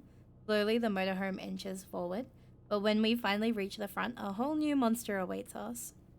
Laid out on the dirt, barely in the shadow of the looming mountain, is a giant cluster that can only be described as such. Campers, tents, tarps, booths, you name it. A chaotic horde of people crowd around the entire unorganized mess. I cringe at the very sight of it. I am in hell. Marina pushes her face against the window, in awe of the sheer insanity. I don't think I've seen this many people since the concert. Oh god, she's going to break from the overstimulation. A choir of horns serenade us from behind. Groaning, I pull forward and squeeze the motorhome into the nearest available space, stuffed tightly between everything else. Backing out is gonna be a real pain. Well, what are we waiting for? Let's go find that treasure! Marina sits up and nearly leaps out of the car, but I grab her wrist and pull her back into her Just seat. hold on a second. Her enthusiasm fades. Oh, that's right. You were only going to drop me off and leave. She sounds like a kicked puppy with that. Sorry, but I'm gonna stick around a bit longer. For real? She starts You're sniffling. so nice to me, Amber. I think I might cry. Hold it in. We gotta think of a game plan first. Okay. Okay. Marina returns to her usual happy-go-lucky self while I grimace at the chaos outside. If I suspend my disbelief and assume the treasure is real, where would we even start? We don't even have any equipment. I guess we may as well start by checking out the place. I'm the first to make my way out into the sea of people. My nose is assaulted with smells of campfires and BO masked in suntan lotion. Smells like tourist, alright. Marina finishes her run around the motorhome and huddles close to me, her eyes still wide with wonder, but far less gung-ho than before. The two of us make our way through the makeshift campground, following a guardrail that's been set up to separate the visitors from the rock. All the while, we pass different scenes starring all sorts of people. A news anchor elbowing nosy hecklers out of the way while she tries to report, men on top of motorhomes and lawn chairs strumming away on guitars. Even vendors have set up shop here, selling overripened fruit from their booths. Marina is speechless, looking on in overwhelmed curiosity and hovering so close I keep tripping over her. I'm half expecting her to grab onto one of my belt loops. I'm surprised. I pegged her to be pretty good with crowds. Please stay behind the guardrail! I repeat, please stay behind the guardrail! A booming voice shouts over the crackling of a megaphone. Pushing through the crowd, we're shoved into a part of the crowd that's mobbing by an opening in the guardrail. They're barred from advancing by a lone man standing on top of a folding chair and clutching his megaphone like a shotgun. Stay behind the guardrail! Please be considerate of Navajo land! That scared me too. Like, I was like, oh What's god. going on? Not sure. I need that other woman to come back because I swear to god if I do not hear her voice again and figure out her actor. I think. The sun reflects off of the truck behind it. I squint my eyes at the word printed on its side. Navajo Parks and Recreation. Oh my god, ew, where are you? You're not here, but like, I heard Parks and Recreation and like, national parks can be Parks and Recreation too, right? This could get nasty. Maybe they're moshing. People did that at the concert. Just what the hell kind of concert did you go to anyway? Wait a second. In the back of the mosh, distant from the calamity, is a familiar sight. Blonde hair intertwined and running through a dark red bandana. What's wrong? Remember Give her. that loud chick from the gas station? Give her to me. Give her to me. Give. You know what? This is like, we're going. I can't even serious face because my damn stream deck broke again. Okay, stream deck's frozen. Can't change my expressions. Sorry, guys. A little. I was too busy with my slushie to really notice. Wait, it is actually frozen. What? Okay. Why? I wonder what would happen if I unplugged it during stream.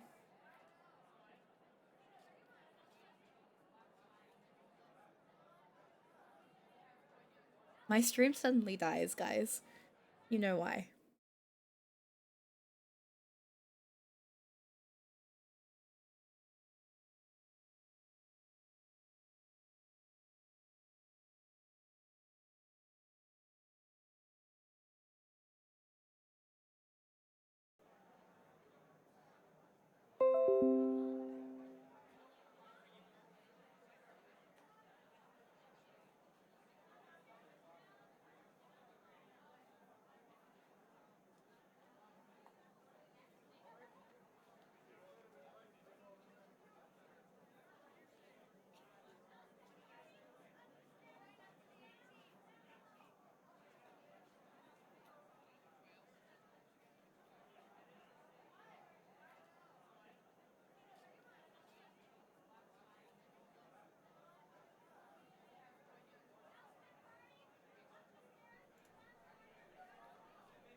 Yippee!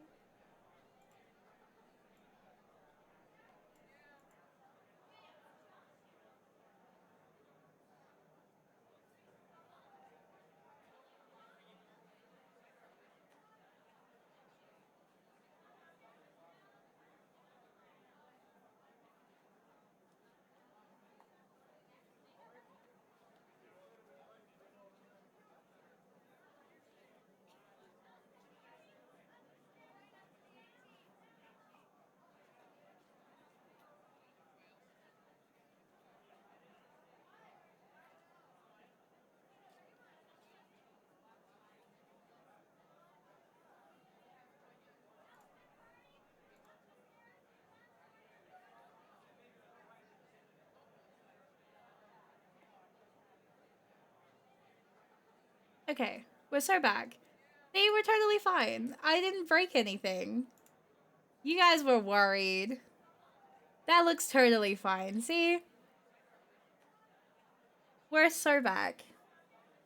Do not say yips your pee! No! We're leaving that one behind. That one was a mistake. I never meant it. Please. Thank you for the clip. That's so evil. No, absolutely not. We're not. Absolutely not. Y'all. We're not yips the pee. Do not. We reject it. We do not do it. See? We're not doing that. I can angry eyes at you all again. You're not doing it. You know what? I can actually angry eyes at you guys. We're not yipping the pee. Guys. I think we just found our first lead. My voice trails off and I start towards the girl, pushing my way through the crowd. Hey, Amber, wait! Putting on my... Okay, guys. Chill. Putting on my present mask, I take a breath and place my hand on her shoulder with a forced smile. For the last time, old man, I don't have any! Huh? She whips around, her eyes prepared for murder, but her features switch to standby mode as she realizes her mistake. Oh. Sorry, but didn't I see you at that convenience store yesterday? Oh, yeah, that dump. Outside of Roswell, right? Yep, that was us. I'm Amber. The other girl is Marina. Marina waves and I extend my hand. The girl's eyes narrow, but she eventually shakes it within a surprisingly strong grip. Mariah. Give me a second. Mariah. Alyssa?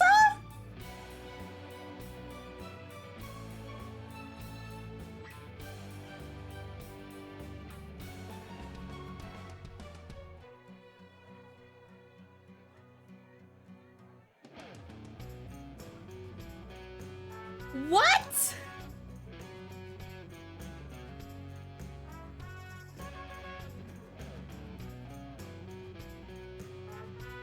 is no way! What?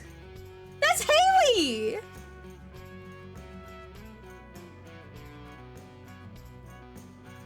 What do you mean?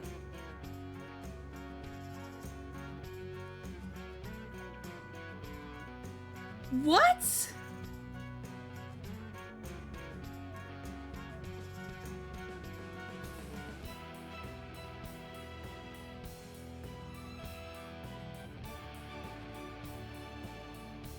I am in disbelief. I am in shock and disbelief. What is this cast? What is this, like, cast of people? What?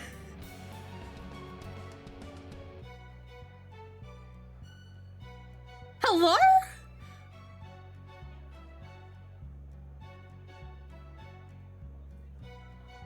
Say psych right now. There is no way that you have... No way that you put me back in again into another visual novel and it has Jill fucking Harris and Alyssa Park in it together. Come on. What's next? What's next, huh? Who are we gonna see next? Are we gonna see Lisa? Hello? Like... Are we just... Is the gang all back together here? What are we doing? Oh my god, okay. What?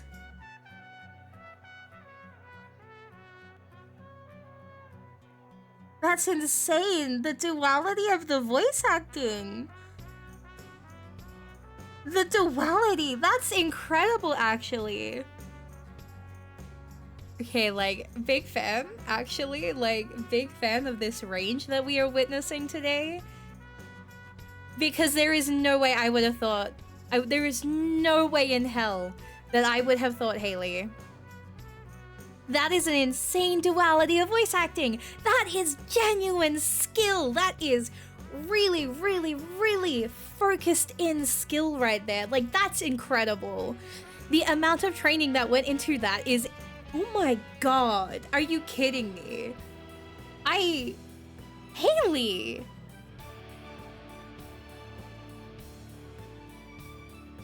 What the fuck?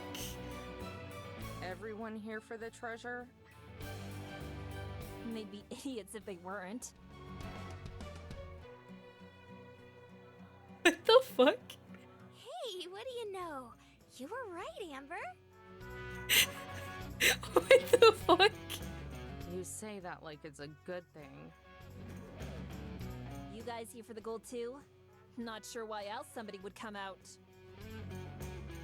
She looks over the scenery and wrinkles her And nose. this place. No, but like, hear me out, chat. Mariah's kinda... Do you know what I mean?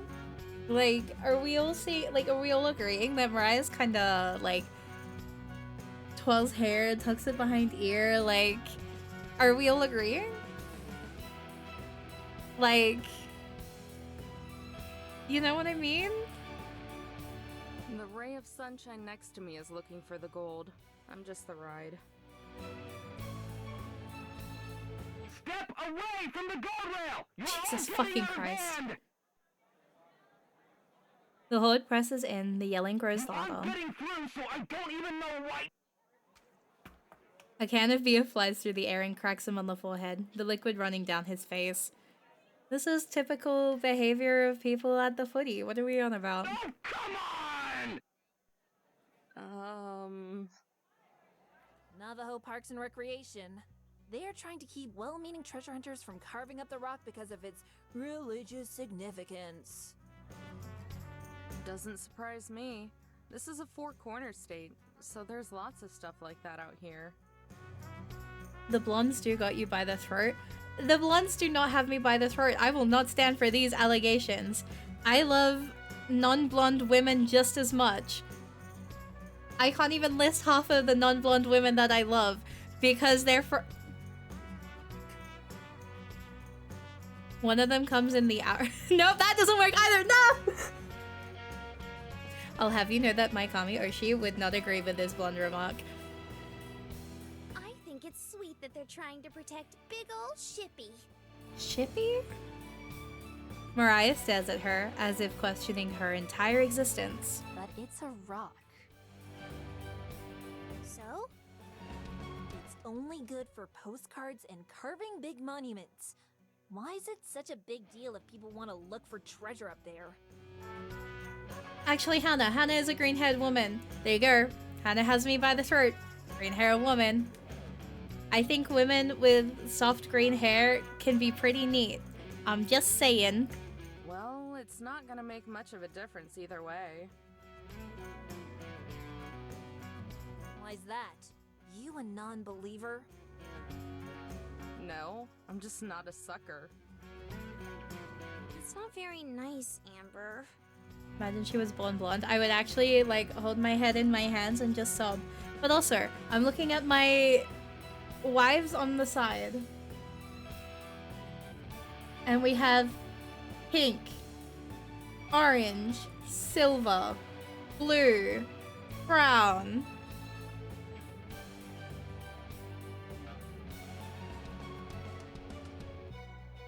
I'm just saying, that's a lot of non-blondes. There's one blonde in there. That's only a tiny amount, but still, you get what I'm saying. Well, it's true. It's obvious that this is just an elaborate scam and everyone got ripped off. So true, Ams. Before I finish my sentence, a cocky, overgrown smile makes its way onto Mariah's face, oozing with snide confidence. What if I told you I could prove the treasure is real? I'd say you're full of it. So true. Does that mean the treasure's real? Like, honest to goodness real? Overwhelmed with excitement, Marina springs up and down, all while Mariah gives a smug nod. Mm-hmm. Yeah, right. Oh, ye of little faith. I said I could prove it, didn't I? And how exactly are you gonna do that? What is she Come back to cooking? my base full of highly trained elite treasure hunters. Then I'll show you. What? Elite what now? Who the fuck is an elite treasure hunter? Highly trained elite treasure hunters. Right.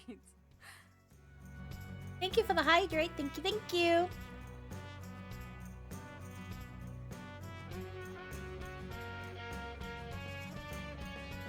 And thank you for the stretch. Did the both of you just make a Genshin Impact reference? At the same time? Jesus Christ. Thanks, but no thanks. What? But Hmm? why? Well, because... You said we needed a game plan, right? Mm-hmm. This is the best chance we have right now. A terrifying amount of determination emanates from her as she forces an unwavering stare on me. Her gaze intensifies. I look down at my dusty shoes and finally give in. Jeez, if it'll make you that happy, I'll do it. She's really damn determined. I'll give her that much. I'm not sure I could have said no. But this better be legit, you hear? I point to I'm not Mariah. in the mood to be jerked around today. Yeah, I'll keep my word. But like, she's so like... I don't know what it is, but the hair color, eye color combo is like really selling it for me. Like, she's kind of like... I love blonde women with brown eyes.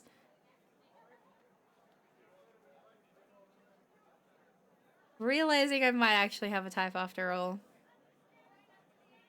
Because Estelle is blonde with brown... Okay. Hey! Stop it! We look back to the crowd. The guardrails have toppled over and the crowd surged towards the I'm man. warning you to stay back! I have a megaphone!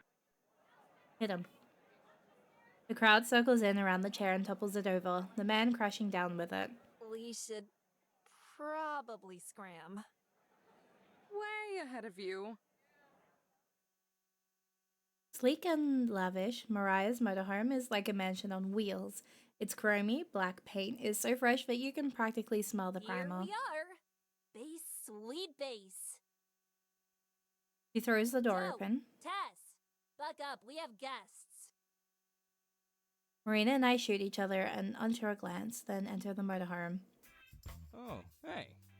Did you finally manage to make some friends?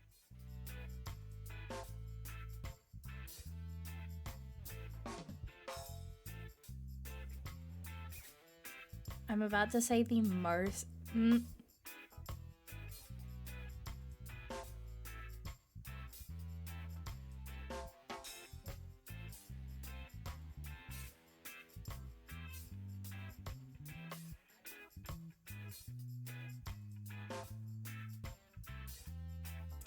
I'm blanking on his name. I'm blanking on his name. I'm blanking on his name. I can remember one of them. I was about to say something really, really controversial, but I'm blanking on one of their names. I'm blanking on their names. Matt! Matt! Matt! It's fucking Matt! Matt and Ty just kind of like fused together fucking vibes. I'm just saying. This guy looks like the love child of Ty and Matt. And that's so funny to me, actually. I love that. This is the love child of Ty and Matt. I refuse to accept anything else. Yeah. I'm sorry, that's a love child right there. I love when that, like, happy little accidents. The goggles. The goggles absolutely set it off. Like... You can't tell me I'm wrong. Like, you can't, like, I am right, yeah.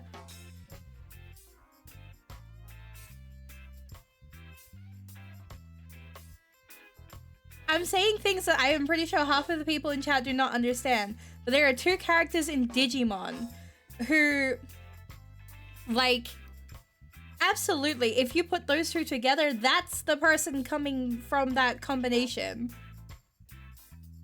Tell me I'm wrong. Are you gonna look at me and tell me that I'm wrong? Am I wrong? I am right. You're seeing the vision. Good, because like I'm going insane right now. Bandana guy is a bro. Accepted. Actually adore this man already. You're welcome. You're never unseeing it again. Blow it out your ass, slacker. It's just as big and expansive on the inside, making my RV look like a toilet in comparison. It's definitely a luxury class, unlike my Class C. Or at least it would be a luxury motorhome if not for the seemingly random decor. The wall is littered with posters of ska bands, the worst genre of music. Even weirder are the license plates scattered everywhere, some in boxes, some on the table, and some strung together like a wind chime. A beanbag in the corner and bottles of empty beer and liquor cast off on the ground. The place looks more like a frat pad than a base. An impression further aided by the guy sprawled out on the couch, his head wrapped in a bandana like Mariah's. Someone's feisty today. No luck with the treasure, I take it? Yeah, no thanks to you. Hey now, me and Tess were holding down the fort. That's a very important job. He gestures at the cot above him, a hollow space under some cabinets. It looks like a row of cupboards used to be there and were stripped out to make room for it.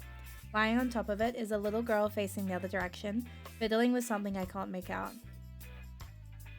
She's wearing another identical bandana. Isn't that right, Tess? That's a child. Tess gives a barely existent nod and continues tinkering. See, what did I tell you? Has she been like this the entire time? Yep. She hasn't moved since you left this morning. It's kind of sad. Please. Don't think I haven't noticed you were on that couch when I left. Guilty as charged. I cleared my throat, reminding them of our presence. All right. This is my team. Okay, she definitely talked up the team a lot more. I was expecting more, I'm not gonna lie. The lug who's become one with the couch is Joseph, and the squirt is my kid sister Tess. Joe, Tess, this is Alyssa and Melina. You were so close. Who y'all think Tessa's VA? Amber and Marina. We haven't heard Tess speak Whatever. They are looking for the treasure too. Hey there, ladies. I can only hope the highly trained elite team are hidden in the bathroom. Hey, I'm Marina. It's really nice to meet you. Oh, Marina, I love you so much. Marina jumps in front of me, taking hold of the conversation by its throat. The other girl is Amber. Say hi, Amber. Hi. Don't mind her. She's just grumpy. I'm not grumpy. You sound pretty grumpy to me. I groan and start muttering nonsense under my breath. Didn't think being a realist would make me grumpy. She doesn't think the treasure exists. Uh-oh, Mariah, we've got a non-believer in our midst. She is such a golden retriever. Like, I am protecting her from any tragedy in this world. Why do they keep saying that? Why do you think I brought her here? If you think you'll be able to convince me that this treasure is real, then fine. But you have another thing coming. Come on, where's your sense of adventure? Back in my motorhome. We can take you and your sense of adventure back to Carlsbad if you want. No thanks. Evie. Carlsbad? California? New Mexico. Just like Mari. What do you mean, just like Mari, for real? Rolling her eyes, Mariah walks over to a drawer. From inside, she pulls out something wrapped in cloth and brings it over to me. Go ahead. Take a peek. Her smirk reappears, curling across her face as if it were a game, and there's no way she could lose. Hesitant, I bring my hand bring my hand to the rag and unwrap it. What? Need swap hands. My way. hand is freezing. Is this? That's right. Lying swaddled in the cloth is a yellow nugget. I give it a squeeze. It's soft. Definitely not a piece of pyrite. It's gold. But how? You know the miner who hid the treasure? That's Joseph's great-great-uncle. You're lying. I can testify for that. It's true. This thing is a family heirloom. More like it was lying forgotten in my basement until we stumbled across it as kids. After that, I heard great tales of the miner and his hidden treasure. She went to the library and found old newspaper clippings making fun of him. Then, I made it my life's goal to find his treasure. She's been obsessed with it ever since. Help. That's a load. I saw you at the store yesterday. If you knew so much about the treasure, then why did you have to buy one of those journals? Another side of my family probably got the journal after he kicked it. We didn't hear about it until everyone else did. This doesn't prove anything. Mariah shoots me a scowl, similar to the look she gave to the clerk What yesterday. are you trying to say? Sis.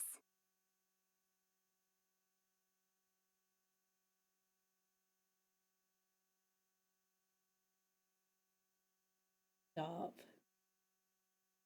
Stop. When I said it earlier. Tess finally moves, hopping down from her cot, another license plate wind chime in her hand, the plates clanking together as she runs over to Mariah. Sis, I finished it. When I said it earlier, I didn't mean literally. She says this without a hint of emotion, her eyes in a constant half-open state. It's kind of unsettling. How many is that now? 44?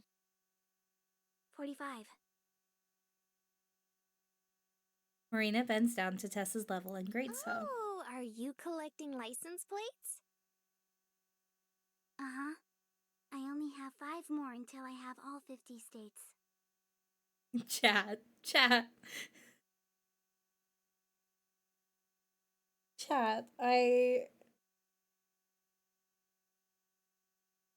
So when I said it earlier, I meant it as a joke.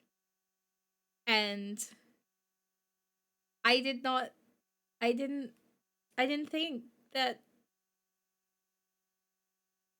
Okay. And what state do you have there? New Mexico. Her voice and expression don't change. Still as dry as the desert air. Mariah At scoffs. least yesterday wasn't a complete waste of time. That junker was a piece of crap. I can't believe this. So I'm gonna swap hands because my current hand is freezing. So the other one can be cold for a little while. Because it is 10 degrees Celsius. Wait a second. All the parts were rustier than my ass. Even the scrap metal wasn't worth it. Huh? What is that saying? Just be thankful we found it. We'd be busted if I hadn't salvaged the good bits. Besides, that money is going to keep us from starving. Oh, no.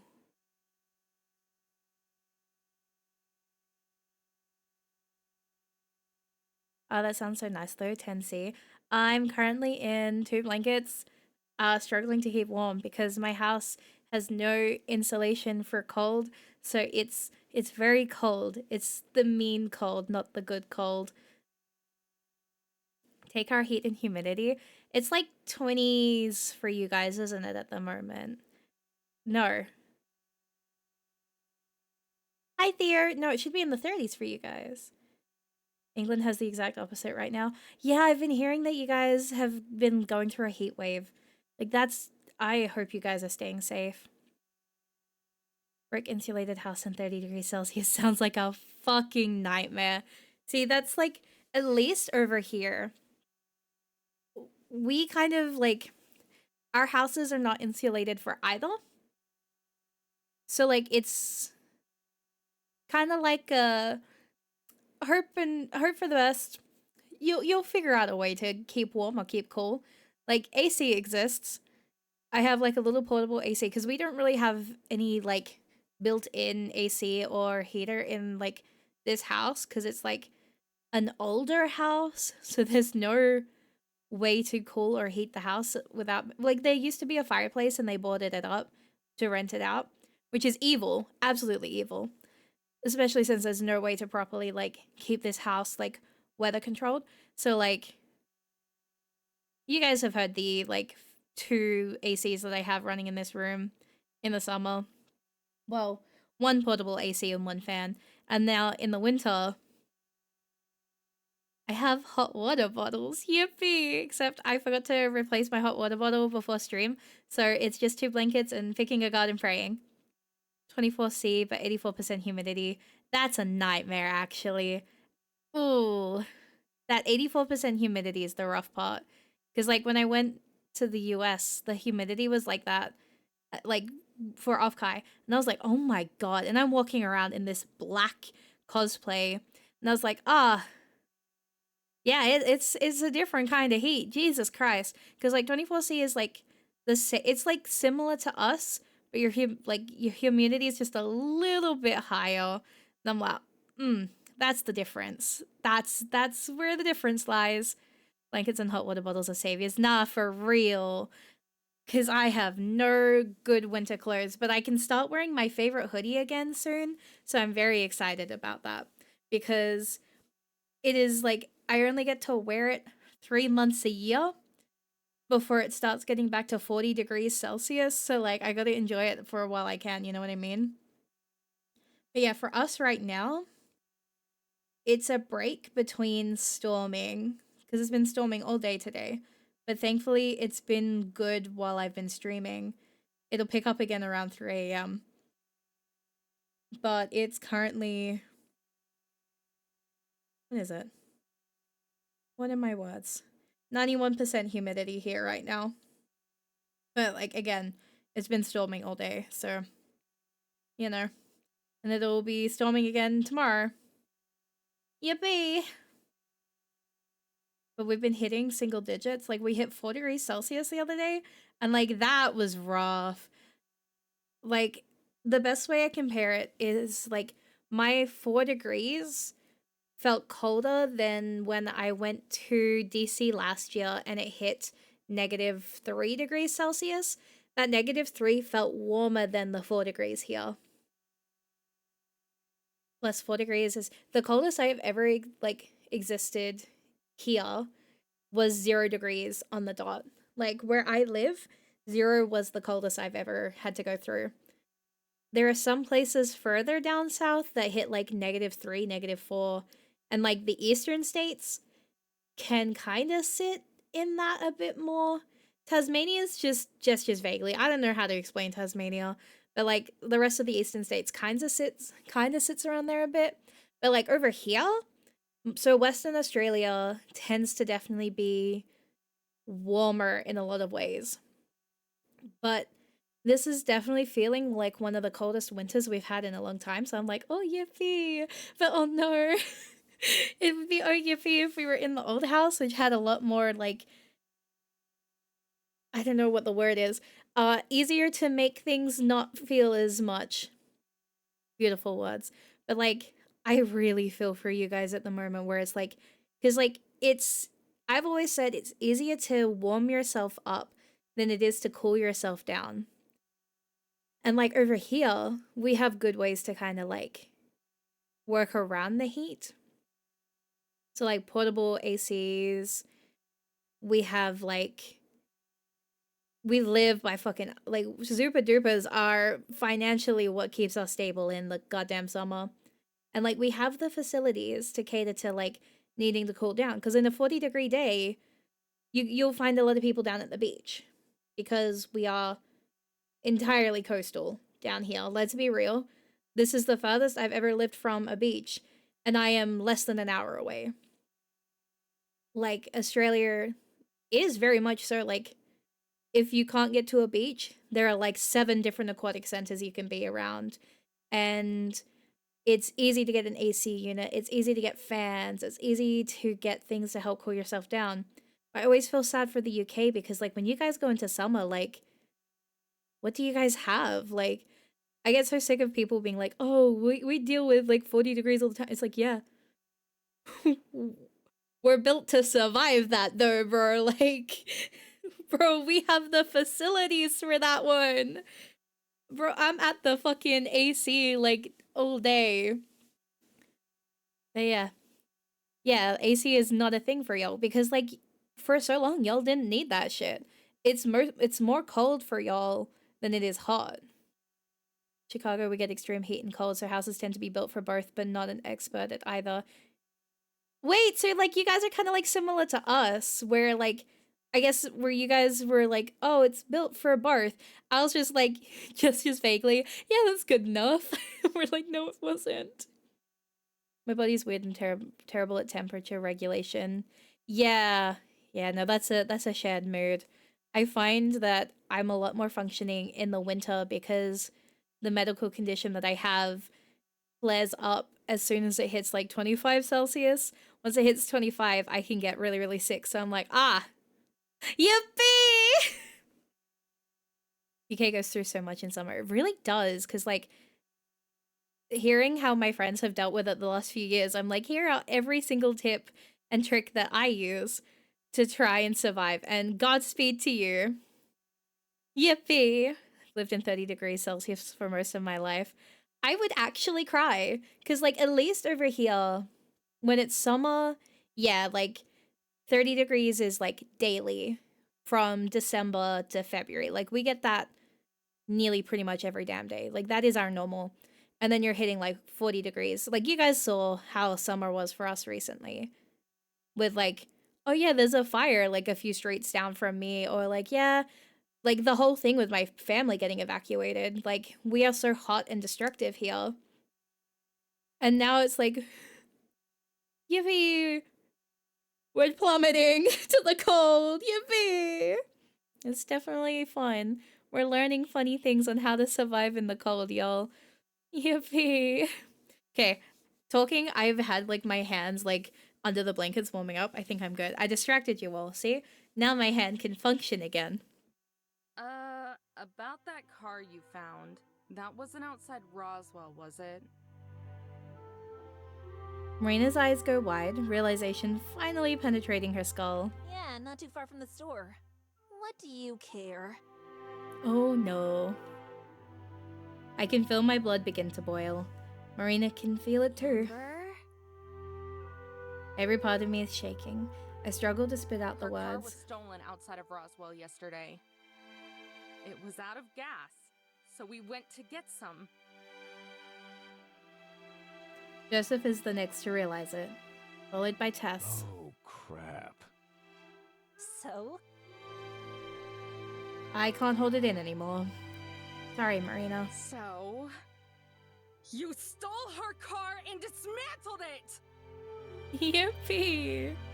Joseph jumps off the couch and apologetically bows repeatedly, all in one swift motion. Each bow makes me a little bit angrier. Joey said it was okay. Oh, I thought it was. Mariah gave the go-ahead. You told them it was alright?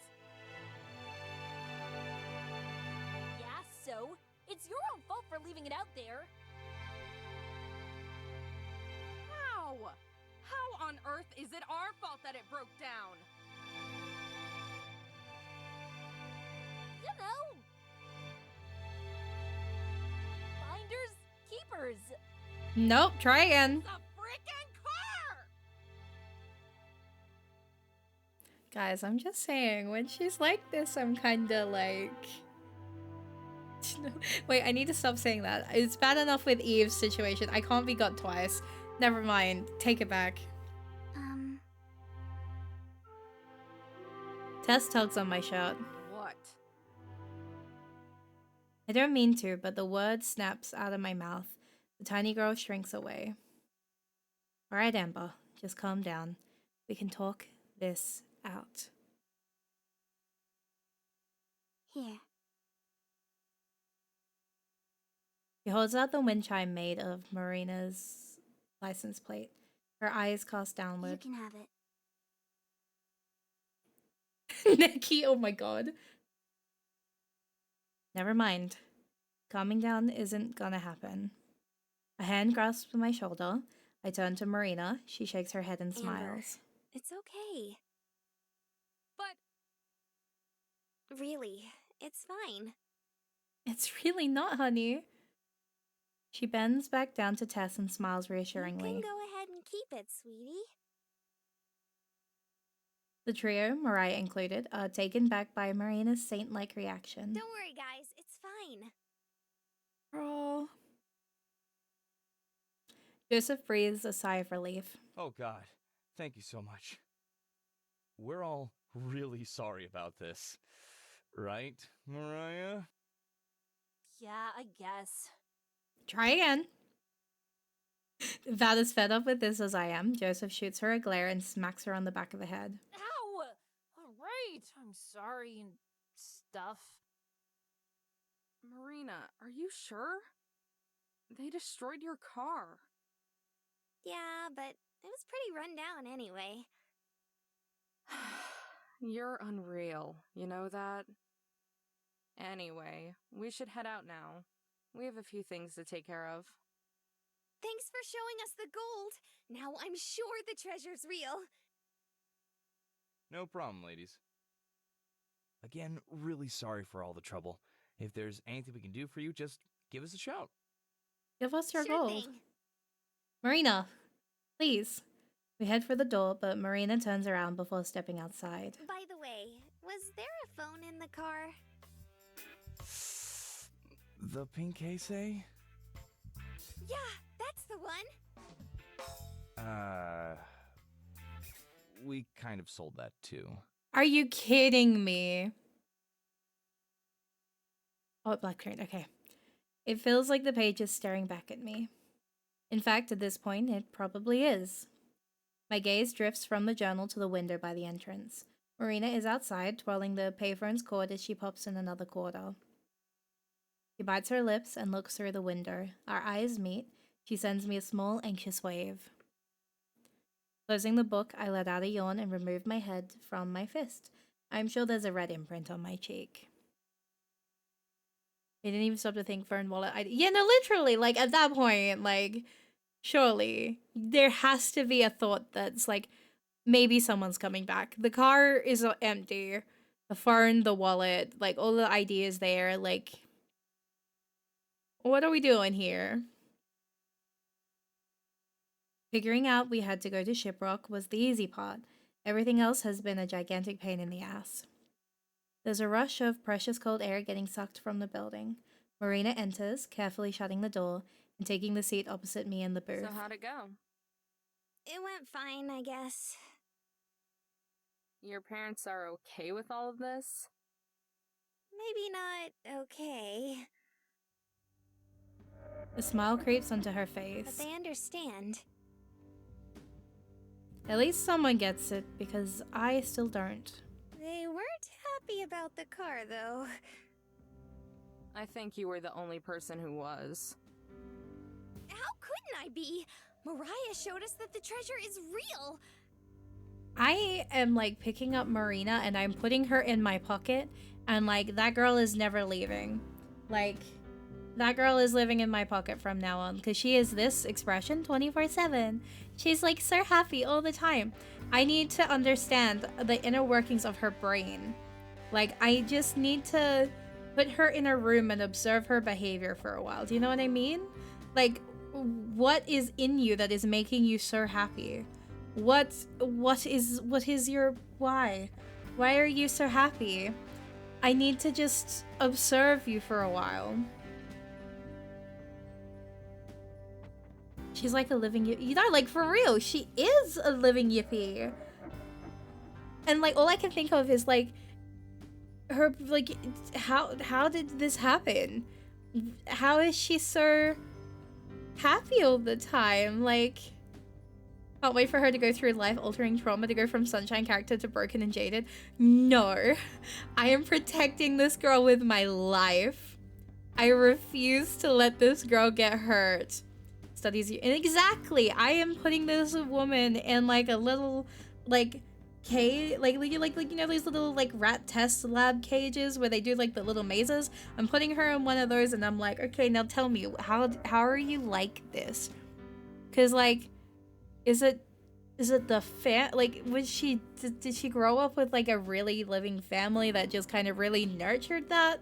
Like, is it actually like a trauma deflect? Like, is part of this over chirpy behavior something that came from her family as like a coping? Because like, she mentioned a sibling going off to college and getting the car. That is a huge, like, the car is like a big thing. Do you know what I mean? Like, to be given something like that as a gift from a sibling is pretty big. Like, even if it was run down, why are you not upset? Are we masking right now? Are we masking our emotions and doing the everything is fine? Ha ha ha. Or are we actually just that happy-go-lucky in life? What is happening, you tiny little golden retriever? I love her so much, but I'm also worried about her. Because we've not really seen her, like, she's had that moment where she was like, I'm not gonna answer that. I'm gonna stare wistfully out the window in my emotions. And that's about it. And that stresses me out because, girl, what is happening in your little brain? My emotional attachment to this blonde, like, another blonde.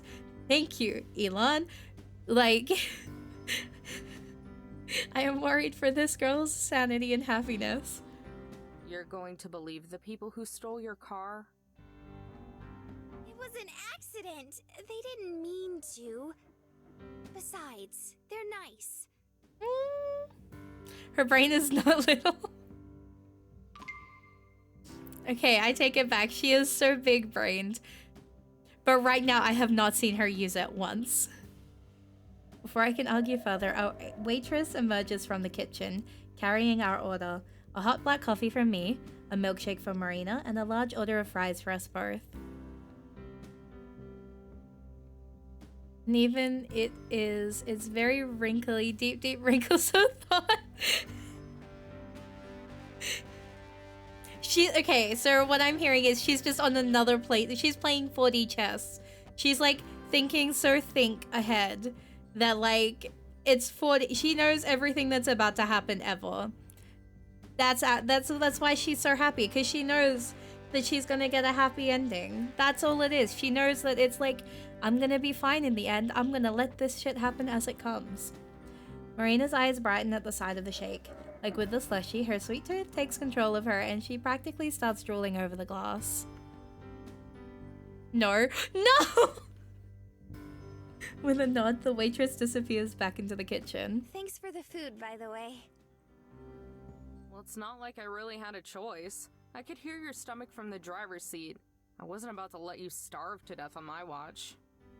Plus, I was getting pretty hungry too. Amazingly, Marina didn't freak out at the sight of the diner, like she has at everything else so far. Want that milkshake? Okay. I have never wanted a milkshake as much as I want a specific one that exists here, and nothing has ever come close since. So every time I look at milkshakes or like thick shakes or anything like that, I just stare at them longingly, thinking about this one place's like shakes, and I'm just like, oh, I want it so bad. Like, that's all that happens. I can't even appreciate a milkshake or a thick shake anymore, because all I can think about is the fact that in another place there exists the most perfect possible one, and I'm not drinking it in that moment. I was genuinely shocked when I didn't hear a gasp of awe escape her mouth as we pulled up. Hey, Amber, why don't you get a shake too? Coffee and fries don't really go together, don't you think? Wait, they don't? I'm fine. I don't really like sweet things. That's so funny, Amber. Can I be vulnerable right now? What the fuck is a thing?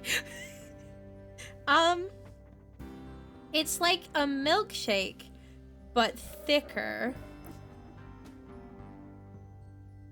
I think that's the only way I can explain it. So like,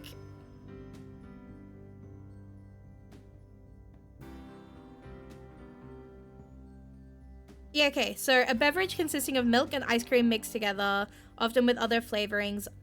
And sometimes it has... That's called ice cream. No, it's like... It's still a milkshake. It's just more ice cream in it.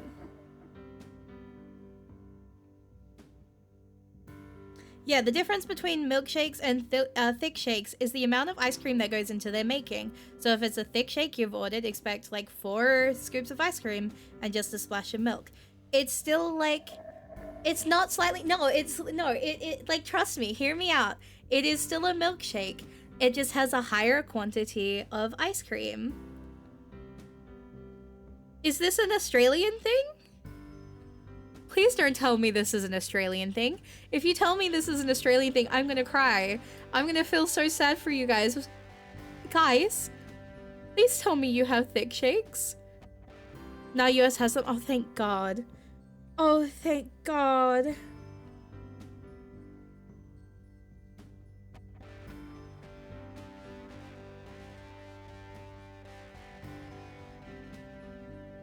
Statements of the utterly deranged.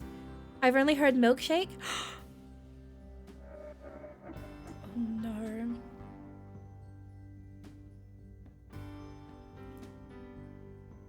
Wikipedia says it's New Zealand and Australian.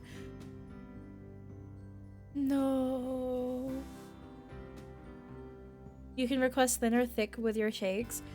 Okay, see, like, they specify them as 2 separate things here. So you can order a milkshake and the different, like, milkshakes listed, or you can order a thick shake and what they're listed in there, and they're not on the same part of the menu, they're different parts of the menu, so they're not used as, like, interchangeable like that. Like, you'll have a lot of flavors in one that don't exist in the other. Like, my favorite one is from... We also have a place called Wendy's here, but it's not like the American Wendy's, where it's like, you guys are like a fast food, like burgers, nuggets, and everything. Our Wendy's is called a Wendy's Milk Bar, and it's like ice cream as its priority. And then they sometimes do hot dogs, depending on the location, and sometimes they do donuts, depending on your location. So like, it's like a whole ass thing. Like, they have the best thick shakes. And they have one of them, which is a flake shake, and it has Cadbury flakes in it. And that shit, let me tell you, is revolutionary. It is so incredible. I haven't had one in 2 years because there's not many Wendy's where I live at the moment. No wonder y'all got no DQ. Wendy's got that market. You know, our Wendy's is also preventing American Wendy's from being able to come over here, which is so funny because if I had a nickel for every time an Australian fast food / food place has prevented an American fast food place from properly setting up here, I would have 2 nickels, which isn't a lot, but it's funny as fuck that it's happened twice. Because, like, the reason we have Hungry Jack's is because there was a small place in Australia called Burger King before they could bring Burger King over here. So now they're Hungry Jack's here. And, like, we're just a little quirky like that. But, like, yeah, no, Wendy's is, like, incredible for, like, their ice creams as well. They also do really good sorbets. I used to always get their watermelon one, and I'd bring that home with the shake. And, like, you could get it in, like, small little tubs, and so that we'd get that for a couple of days. Oh, absolutely heavenly. But the closest one to me is now in a really, really dodgy area since I moved into this area. And, I don't like going into that area. Not even for, sorbet and a thick shake, so I just don't get to have it anymore. It's a little sad, but it still is in my memory as being, like, the best thick shake of all time. I'm like, God, you know? But yeah, thick shakes are better than milkshakes. No hesitation. But it's super good! Especially when you dip your fries in it. Oh, Marina.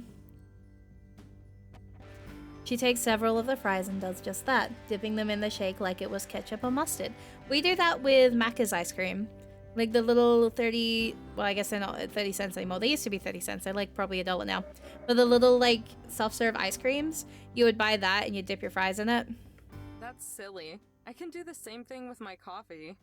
Please don't do that with your coffee. Taking a fry, I dunk it into my coffee and take a bite out of it. That's fucked up.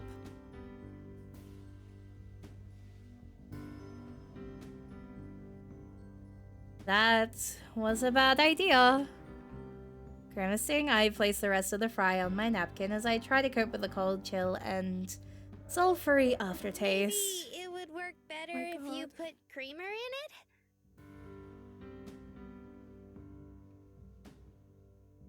Ugh, somehow I doubt that.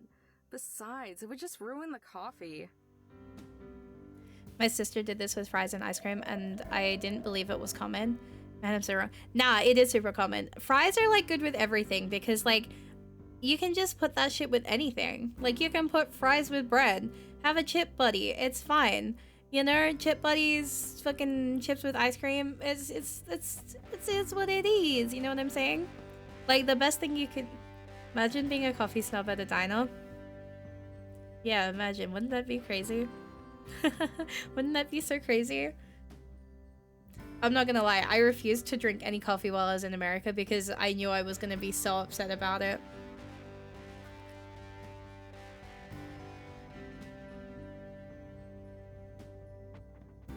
Like, I do not trust American coffee. Because since we are literally known as being like coffee snobs, I was like, I'm not doing that. I'm not embarrassing myself while I'm over here. I don't know how you can even drink it without cream, or at least a little sugar. It's so bitter.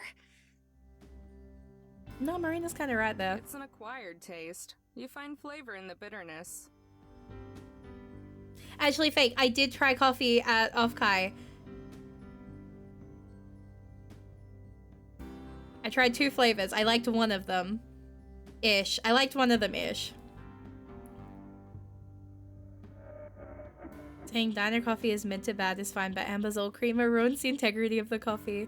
I'm just saying Aspen would never. Aspen would never. Aspen is my angel. But what is Amber? Amber is picking a strange hill to like die on in this situation. it's weird that you drink something like that. How do you mean? I don't know. Her brow furrows in deep You thought. always seem so yes or no about stuff. If you like something, then you do. If you don't like something, then you don't. You're losing me, Mare. Mare? What did Mom used to tell us when we didn't listen to her? Is that a nickname after like a day? Mare? Mare?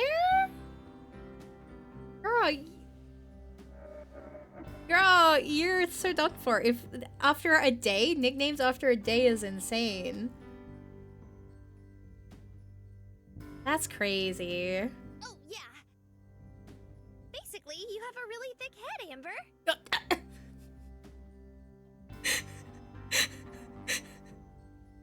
There is no fucking brain in her head.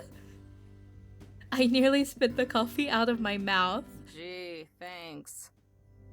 Or was it a thick skull?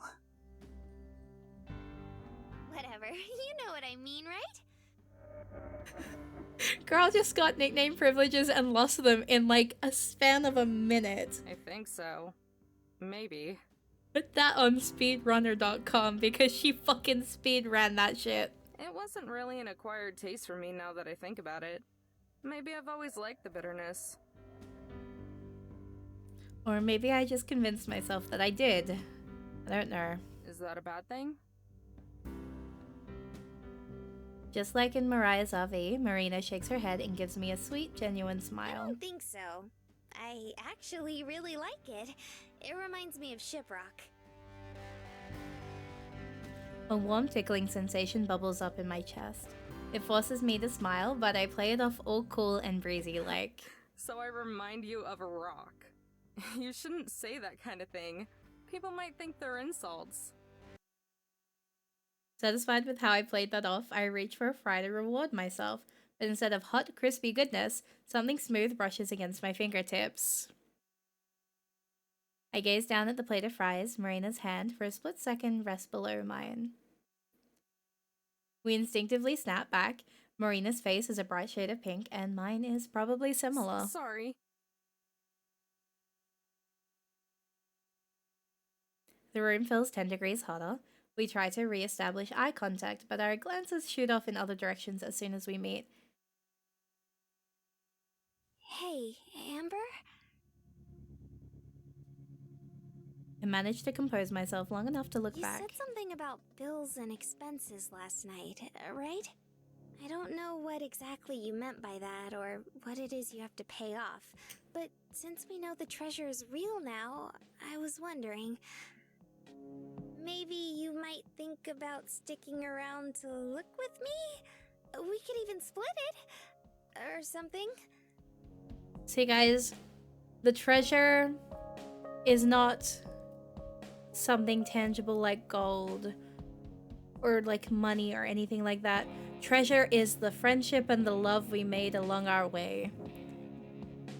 Well, first off, we don't even know if the treasure is actually real. Mariah could be pulling our legs. My coffee is mostly gone. All that's left is a puddle and a few stray I'll grounds. think about it though. Really? The treasure is the Yuri we found along the way. Exactly. Correct. I only said I would think about it. Don't get too excited just yet. I won't. I just think it would be super cool. Marina flops her chin down and rests on the table. How's it going anyway?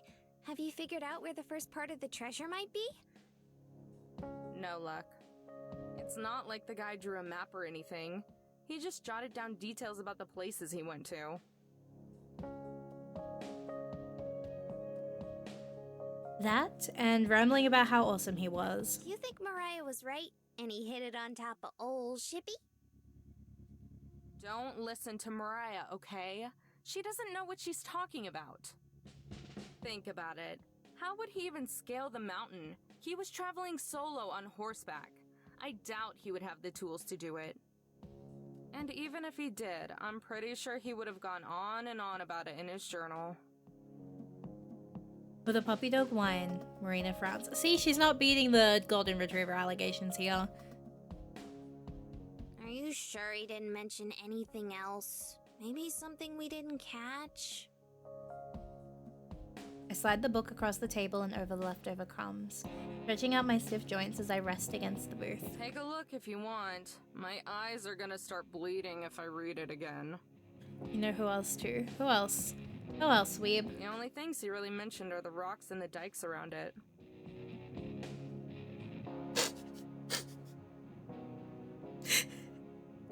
Oh. Marina forces herself to stare down at the plate, the blush from earlier reappearing. Oh? Oh. Yeah, my lesbian brain did not go to Rivers either. Wait, is that what... Oh, no. Oh, no. No, not like that. I stifle a giggle. Teasing her is gonna be a blast. I mean the rocks that branch out from the mountain. That's what they're called. Huh. It's so simple, but it makes sense. I shoot up and throw down some money. Marina jumps at the sound of the table rattling. What's the matter? Did you figure out where it is? Maybe. At least a general area. I march towards the door. The table rattles again as Marina leaps up. She stays behind to straighten it out before scrambling to catch up with me. We're going now? Hell no. We don't have any equipment. But we know someone who does.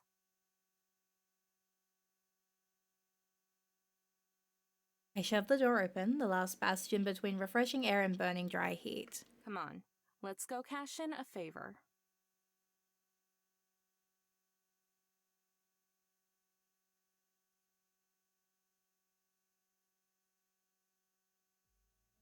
It sure was nice for Mariah and her friends to let us use some of their equipment. Only after that Joseph guy begged her to. I paused to look around. We decided to wait until nightfall to go look around some more. It's like an entirely different world the further you get from the insanity. Quiet and calm, the only lights are the stars and the faint glow of the campground, the campers and motorhomes flickering in the distance.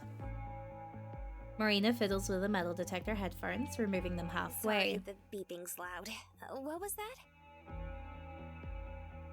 Forget it. I'm not playing that game. Just keep listening.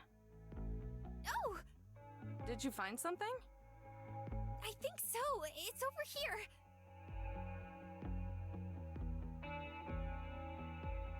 I set aside my shovel and throw myself to the ground, clawing at the sand. A shiny speck sticks out of the ground. Frantically, I dig it up. Is it the gold? It's... I scrape It's- harder. Harder. It's... Finally, I unearth it and hold it up to the The starlight. soda tab. Yippee! This is the 5th one! If we find any more, we could start making a curtain out of them. A curtain out of them. I send the tab flying, speeding off over the dikes. Maybe we should call it a night. I'm sure we can find it once we're fresh in the morning. Nah, that's no good. We can only do it now because Parks and Recreation isn't paying as much attention. Though, even now, someone's still guarding the area near the campground. The rocks give us some cover, so I don't think we'll be spotted, but we still need to be careful. We'll keep looking for a little while. If we can't find anything, we might want to assume the worst. Her face wrenches with Had hopelessness. somebody else found it? That it doesn't exist! Jeez, it's like you've never even considered that it might not be real. But Mariah! Yeah, I know. I grab my shovel and swing it back over my shoulder. As we walk, we stay as close to the mountain range as possible. Why are you so gung-ho about this thing anyway? If you're just in it for the cash, there are better ways to make money than dragging yourself around the desert. Oh no, it's nothing like that. It's just... Her voice trails off. It hangs over us, never fully evaporating into the cool night air. It's okay. Don't feel like you have to tell me. We both have things we don't want to talk about. That's becoming very clear. At least Marina doesn't swerve off the road so she can go pout. I just don't want to think about it. All I've been doing for the last month is thinking about it. I almost wish my brain would quit working so I wouldn't have to. So naturally, I take a long, lonely trip with nothing to do except think. Amber! It's happening again! Marina stops, hands quivering as she tightens her grip. I swear, if this is another soda tab... I don't think it is. The beeping is really loud, and it's vibrating a lot. Wait, it's vibrating? Uh-huh. It feels weird. The metal detector hovers over the ground between the rock and the sand. I thrust my shovel into the spot, the metal scraping against the edge of the dike. Planting my foot on the shovel's head, I drive it further into the ground, using every ounce of my strength to dig. The first load of dirt and sand unclenches from the ground, loosening the earth around it. I throw the load aside and repeat the process. Each time, a little easier, a little lighter. Finally, the shovel strikes something hard, sending a shocking vibration through my hand and up my entire body. Bedrock? Oh my god, Minecraft reference? I haven't dug that deep. Dropping to my knees, I reach my hands into the hole and brush off the remaining dirt.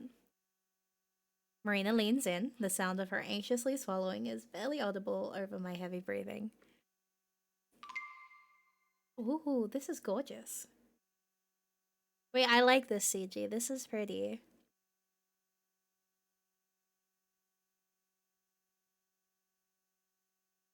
My fingers brush against something. I gulp and pull out the hole's contents. A small, rotting wood box.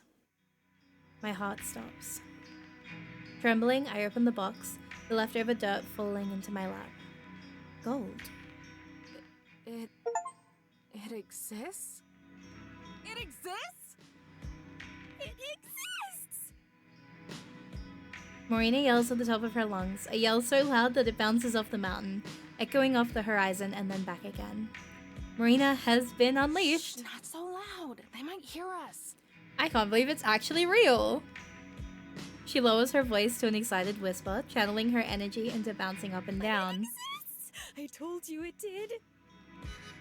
She's right, and despite being proven wrong, I can't help but smile. Here I thought it was gonna be some plastic treasure chest with a coupon for chocolate milk inside it, or something equally shameless and corporate. Amber! Oh wait, they're so cute! My only warning is a quick gust of wind. Before I even have a chance to brace for it, I'm engulfed by Marina and her hug. What? It's real! I told you it was! I told you! I stop for a second, then smile. Yeah, you were right. It's real. Should we tell someone? What do we even do now? Honestly, I'm not sure. It's getting pretty late, though. Let's pack it up for the night. We can think about what to do in the morning. For now, we can just marvel at the fact that it's not bogus. Sound like a plan? It does, but... She takes a deep, long breath, inhaling all the air around and maybe even some of mine, and releases it all at once. Actually really real! Shh! Marina, quiet! They're gonna hear us. They're actually really cute. I love them.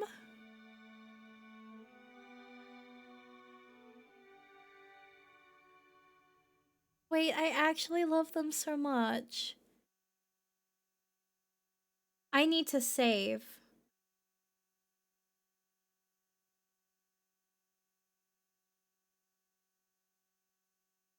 See, I remembered myself for once. Man. A thunderous banging wakes me from a dead sleep, rattling the entire motorhome. I know you two are in there! You thieves better not still be sleeping! The muffled shout leaks in from outside, followed by another voice. It's not even 7. Can I go back to bed? And another voice. You're better off just rolling with it. For her, it may as well be noon. Open up, or I swear Joe's gonna bust down this door! Wait, what? Gee, I wonder who this could be. I roll out of bed and open the slider connecting to the other rooms. Marina is sitting pressed up against the back of the fold-out bed with the sheets over her What head. do you think it is? Take a wild guess. I march over and throw open the door. As expected, my 3 favorite people stand before me. About time! Do you have any idea how long we've been out here? I'm sorry, I still cannot get over the range of the VA right now. Mariah, insane.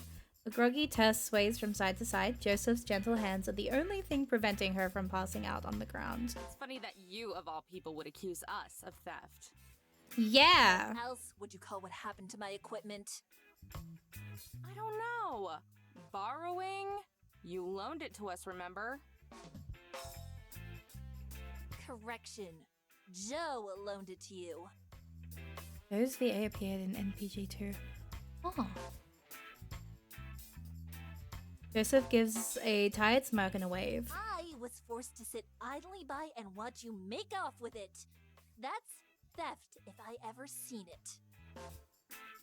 She pushes me aside and clambers into the motorhome, followed by the other 2. Looks like we're coming in.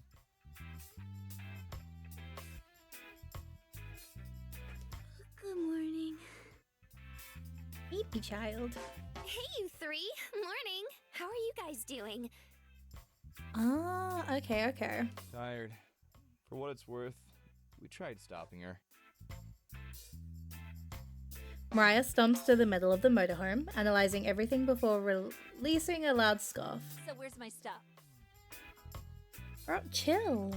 If you don't get out of my RV in 5 seconds, it'll be shoved up your ass. Don't worry about it. You guys are great. Hello? Hello? Hi? Hey, Tess. Did you hang up your new wind chime? Tessa's eyes flicker with interest for all of a second, then return to their obstinate droopy state. Uh-huh. Above my bed. What's up with the fold out? You two don't sleep together? What? Yeah, that's crazy. Girls. Told ya. Damn it. Hello? Grumbling Mariah pulls a bill from her pocket and slaps it in Joe's hand. Does that mean we get to sleep in tomorrow morning? Sure does, kiddo. Sure does. The ringleader of the circus returns to inspecting the motorhome, fiddling with the magnets on the fridge. Anyway, give me back my equipment and we'll get out of your hair. We're sleeping together like besties, so true. Finally off the Minecraft server A. Yes, so true! I have been grinding in the server. I am so ready for this Saturday. I'm ready for it. Come on, just let them use it. It's the least we can do after tearing apart her car. Dragon? Not dragon yet. We've got to give it a bit more time before dragon. Mariah's attention turns to the counter, topping with the open box of stunning gold nuggets from the night before. And whose fault was that? What is this? Uh-oh! Uh-oh, we didn't put it away. No fun. As, we gotta get a little bit further into there before we can start, exploring new things.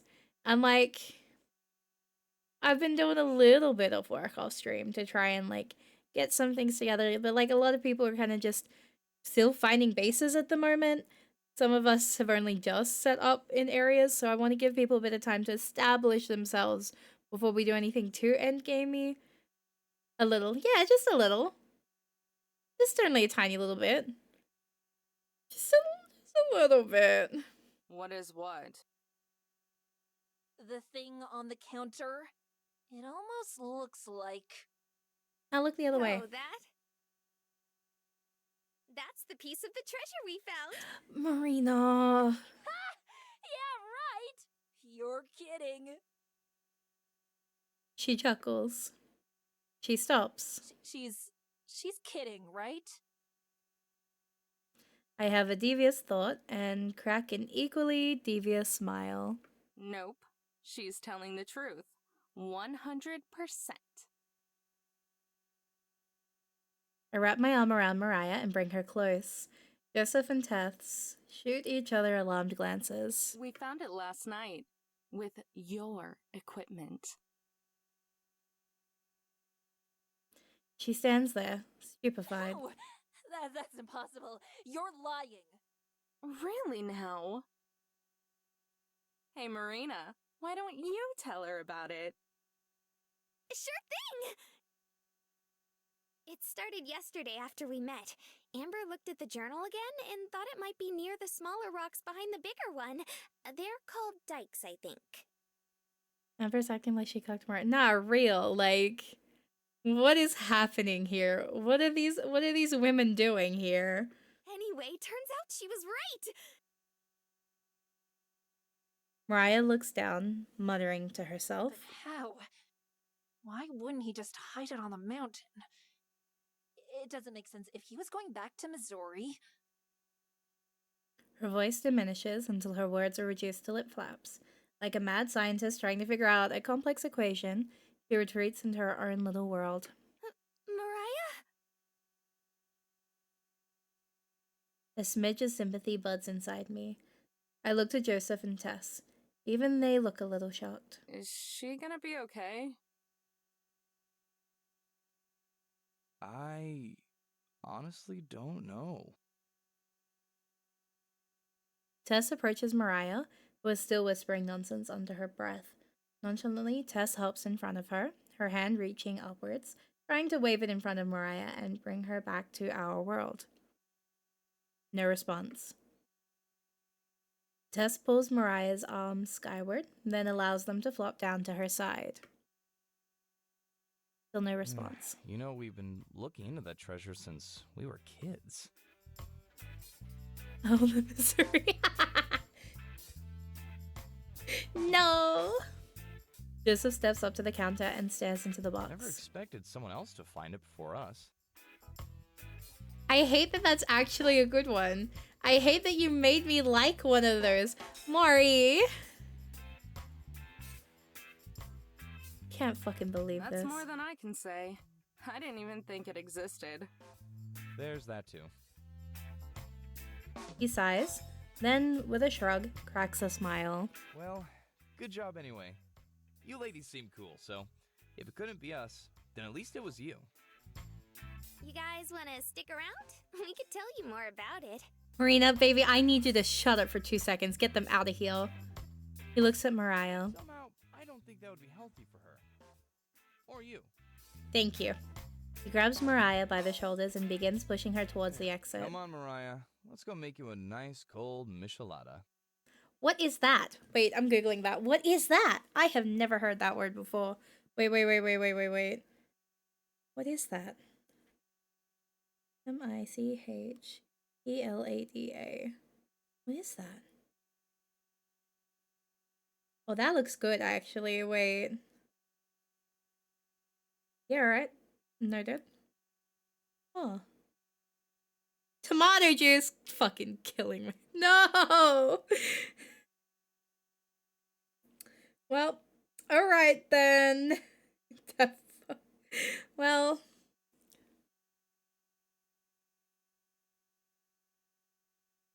Apparently it has tomato in it. I'm not allowed any fun here. Can't believe this. You two can keep the equipment. Think of it as an apology gift. We're what? Because cheaply made tools I could get at any hardware store are of equal values to a car. They're almost out of the motorhome when Mariah flips and rushes back. It's optional? Oh, thank God. Hold on a minute, thief! She looks me straight in the eyes, her expression returning to that of a piercing You hawk. just had beginner's luck.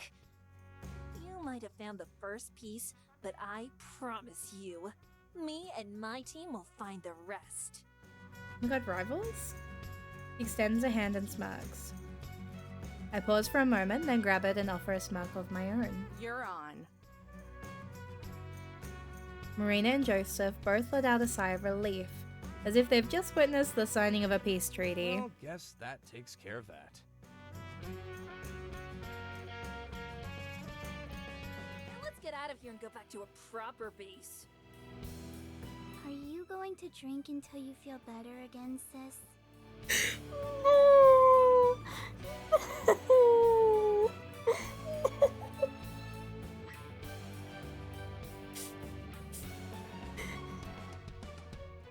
Please, please, we need to stop giving the blonde characters alcohol. Please, we need to stop giving the blonde characters alcohol. Please stop. Please. It's so hot here in the UK. It's 26 degrees Celsius and the humidity is 51. Oh my god, frogs, I am so sorry. That sounds like a fucking nightmare, actually. Please make sure that you keep hydrated and keep cool. Zupa Dupas and Icy Poles will be your best friend, I promise you.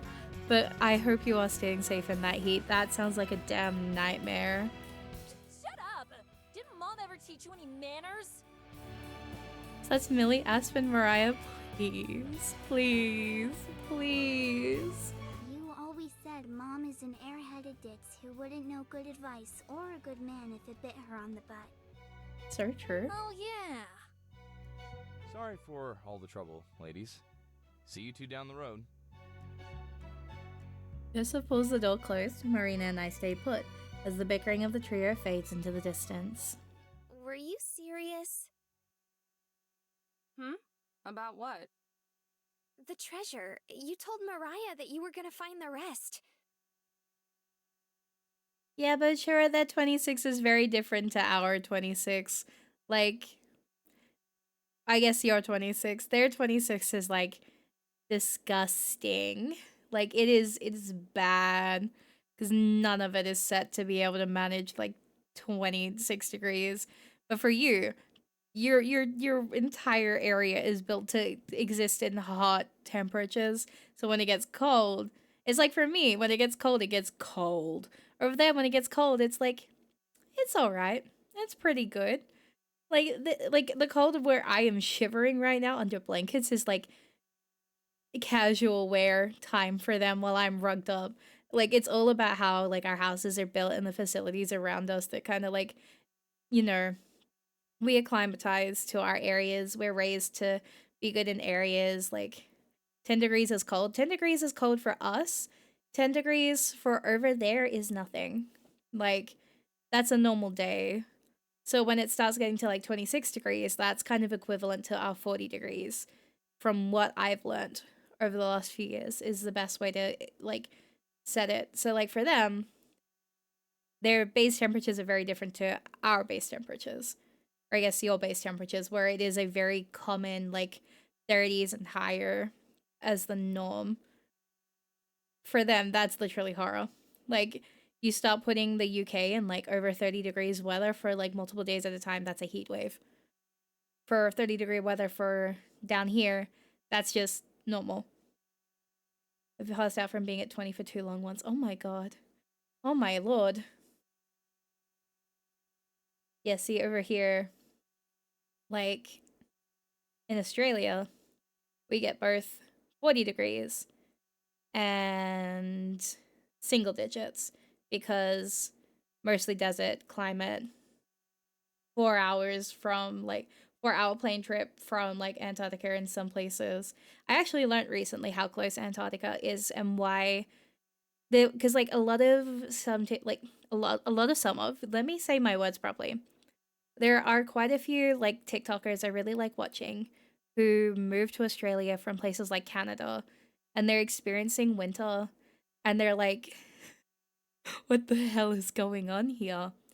Like, why is it cold in warm degrees for back home, and it's like them kind of learning that, like, yeah, we're all kind of a little bit funny with how we build everything and how our structures are to manage weather. It's a good time. We all suffer the second we move out of our countries. If you were just being nice and want to leave now, that's fine too. You've already done a lot for me. She casts her eyes downward to hide her emotions, but I know better by now. And let you keep all the treasure for yourself? Hell no. How dare you make a good point, Mari. I know, how dare I? It's because I've been watching so much of it on TikTok lately that I'm actually learning. I've been learning from TikTok and it's driving me insane. Like, there's this one Canadian who's moved to Australia and she's living in Melbourne, which is like, oh, I'm so sorry. And she's like, why am I wearing layers inside my house? Why does my house not stay warm? And we're like, oh honey, your house ain't gonna do shit for you. Like, there is a whole level of like inside wear that you wear during the winter just to survive. Like, Ugg boots are your saving grace. I don't own a pair of Ugg boots because they're expensive if you want a good pair. But like, they're a good investment. I'm considering it. Lord, am I considering it. Her eyes bounce back. Besides, someone's got to keep you from getting yourself into trouble. May as well be me. For real? But don't you have the festival to go to? No, the throne. I don't think there's a throne out. It's still a little while away. I wanted to do some sightseeing anyway. I love watching foreigners experience PH heat and their TikToks go from complaining to getting used to it. Like, yes, couldn't get comfortable. It's gonna be me when I eventually come and visit everybody. You'll have a couple of days of me going, what the fuck is this? To, yeah, it exists. Let's go, yippee. Marina launches forward. Before I can sidestep, she tackles me with the force of a gold-filled freight train. I don't even try to resist. It's futile in the grace of Marina's hugs. Thank you, thank you, thank you, thank you, thank you, thank you, thank you, thank you, thank you! When is the rice cooker getting added? I don't think anyone would buy me a rice cooker if I added it. Like, do you know what I want more than anything? I want a slow cooker. If you're gonna get me any kind of appliance, get me a slow cooker. Damn, I fucking miss that shit.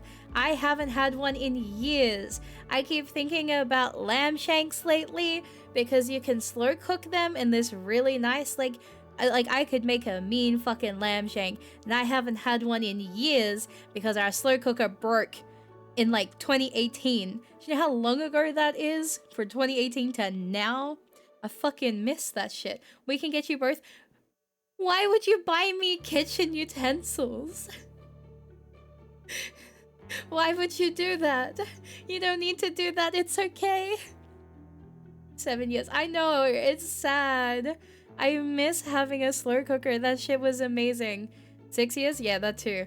There you go. 6 years is correct. Because we love you. But I love you all too. But I'm not gonna lie, it took me, like, we have an air fryer in the house because my housemates were obsessed with it. And they got it in 2020. And it only took me 2.5 years to touch it because I hated it until then. Permission to make a get back in the kitchen joke? Permission granted. You can make it. You've evolved from Tamagotchi to a sim. Let's go. You get an Instant Pot. It does both rice cooker and slow cooker things. That's insane. There you go. That's the stuff I would eat. Like, get so that I can make food to eat. So you can eat proper food. Yippee! Okay, but like, I have an air fryer, an oven, and a stovetop. That shit does me fine. Plus, I would need to have that's why I want a slow cooker, because then I can set it like a few hours and then like come back to it after a couple hours and it'll have food ready. Like, I cooked Silverside recently, and the only reason I was able to cook that is because it's on a slow boil for a couple of hours on the stovetop. So I just put it in and then I don't have to constantly maintain it for hours.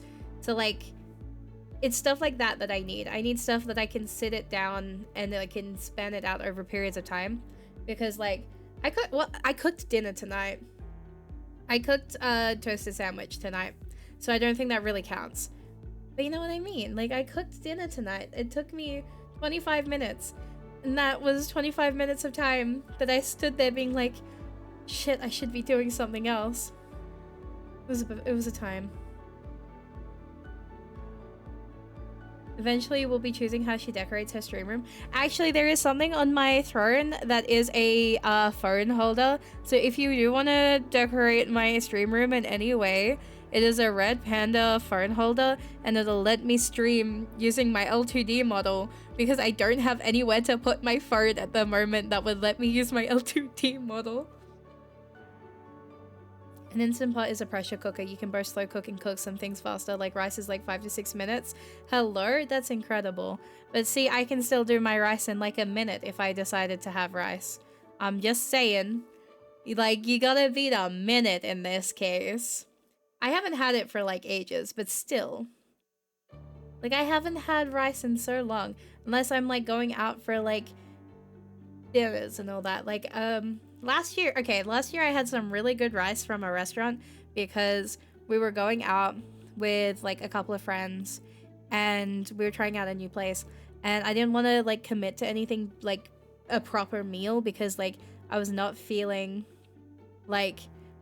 very hungry that day, and I was like, oh, if I get something, like, it was very expensive place here because going out to eat here is expensive as shit. So I was like, I don't know if I want to commit to like a meal. So I looked at their sides, and I ended up getting garlic prawns and a side of white rice, and then I just ate that together. Oh my god, that shit slapped. It was so fucking good. And yes, I did eat prawns, but hear me out. It was worth it. I only got a little bit sick afterwards. It was worth every fucking bite because, oh my god, garlic prawns are everything to me. That shit is like in my heart and soul. In no way you're comparing microwave rice to actual cooked rice. Look, hear me out. Just hear me out, okay? That is now playing Sims 4. I want to play Sims 4 one day on stream because it'll be funny. But also, you can't trust me with that. Your food there is so sad? Leave my food alone! What do you mean it's sad? Garlic prawns are amazing! Hello? Garlic prawns and rice is incredible. Can we submit community Sims? Absolutely. I think we should let me play Sims on stream one day, where we all make Sims and we pick a god and pray that they survive. I'm just saying. We can have me holding hands with Millie in Sims 4. I'm just saying, like, that's garlic shrimp. Garlic shrimp. But you need to actually cook rice to go with it. You've shown your boiled beef? It looks so sad. It is called Silverside. Put some respect on its name. That is every broke Australian household's like fancy meal. Like, you knew if you were going over to a family dinner and they pulled out the Silverside that it was gonna be a good time. That it was the saddest meat I've seen. Well, you know what? When you're a broke Australian, that shit is like gold. Because it's either that or like, what else is the options? There's like, I remember when I was younger, if we went out to like families for dinner, it was like Silverside or sausages most of the time. Or chicken. Chicken was also like a very common thing if you went out to like family for dinner. Like a good roast chook is very well loved in Australia. But like if you were going to like a fancier dinner, they would pull out the lamb. Like if you were going for like fancy but still cheap and very rare occasion, it would be lamb. But most of the time it would be Silverside. Because like it's easy to put on like the stove and come back to it in a bit, and like it tastes good. Like it's a good cut of meat. Beef is pricey here. Beef is both pricey and cheap here. It depends on the cuts. So like because of my iron issues and how severely anemic I am. I'm technically required to eat a lot of like pretty rare like meat in between like infusions because I can't take supplements. My body rejects them. So like I end up buying a lot of beef just to be able to like not collapse weekly. And like Scotch fillet is my favorite to buy. Also learned that they don't have that cut in America. So that was insane. Didn't realize that. But like that's expensive. I buy 2 pieces of that and it's like 20 bucks. I bought 1.4 kilo silver side and it's still beef. And that cost me $16. So it kind of depends on the cut of beef that you're getting. That determines the price. Work food here is ramen noodles or rice and beans. Ramen noodles is also a very good cheap meal here. Like, I think when I was younger and fresh out of home, I lived off of so much like noodles. Like, so much. Like, I remember at one point, I think there was a time where I had it every day for 3 weeks because I'd lost my job at a previous one because they made me redundant because they were shutting down half the company. And so like money got a little bit tight for a while. And for 3 weeks straight, it was that. And then I used to like, as another broke food, it would be bangers and mash, which feels like it's not going to make sense for most of chat. But like the Australians and the Brits in chat are gonna understand bangers and mash, and like that shit I hold treasured to my fucking soul. That shit is the broke fucking meal. Like that is like your broke family meal here. You cook up some sausages, you buy them in bulk for pretty cheap because it's like, it's sausages. Potatoes are cheap as hell, especially in my state because the guy, there's this one guy who owns a place called Spud Shed, is constantly trying to make potatoes as cheap as possible. So like, you would cook up some potato, you'd have your sausages, you get some traditional brown gravy, you put that all together, that is a quality cheap dish, and it lasts for days. We don't do red meat here, unfortunately. Everything is extremely cooked and sauced, because food here is culturally sauced. See, I grew up eating like well done meats as well, but then I had to learn how to be okay eating it. So like the cut of beef that like whenever I get like steaks, I always have to order medium rare because that's what I have to eat. But like it needs to be red, but not too red, but red. Like, do you know what I mean? Potatoes are more expensive than ramen here. Potatoes are dirt cheap here. Like there are some points in time where if you go to Spud Shed, they give you a kilo for free. They're that cheap that they just give them away for free because they can't sell them. Because there's like a limit to how many you can grow, and this guy always goes over that amount to try and like fight the potato like laws in like this state. Like this man is actively trying to fight the potato like laws. There are people that have laws and restrictions about how you grow potatoes in Western Australia. So he always like overgrows, and then he's not allowed to sell the over like amount. So he just gives them away at his stores. So certain times of the year, you rock up to Spud Shed, you get a kilo of potatoes for free. Gonna have to head out, unfortunately, but thank you for your stream. I hope you enjoyed. Thank you so much for joining us today. It was wonderful to have you here. Please stay safe, make good choices, and have a wonderful rest of your day. Right, Mario. I have Instant Pot soup to share if you get one. It's really fun. Hell yeah. Yes, we have potato wars. We absolutely have potato wars. We had a potato shortage one time. Please send potatoes. See, our potatoes are so good. You would come over here and be having a damn time. Like, there are so much. And like they're always good quality too because we really pride ourselves on our potatoes. Insane fucking thought to be prideful of. But it is like a thing. So you would always just get some potatoes, cook them up, live your best life, you know? Like potato does tend to be a big part of our like food dishes, I guess. Like potato was regular for me. I would have it most nights. You would always just boil a potato, mash it, chuck it in with whatever you're having. Don't forget your luggage, Nikki and Shara. So true, so true. I'm gonna sneeze. Give me 2 seconds.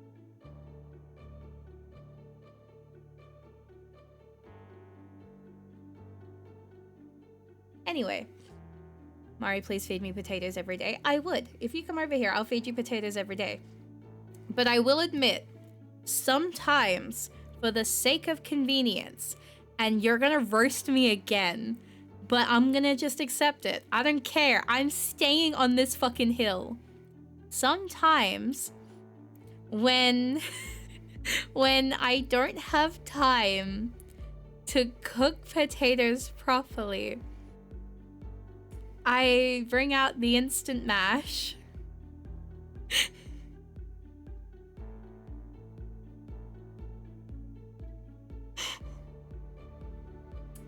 And it's good. It tastes good. I'm just saying. It tastes fine.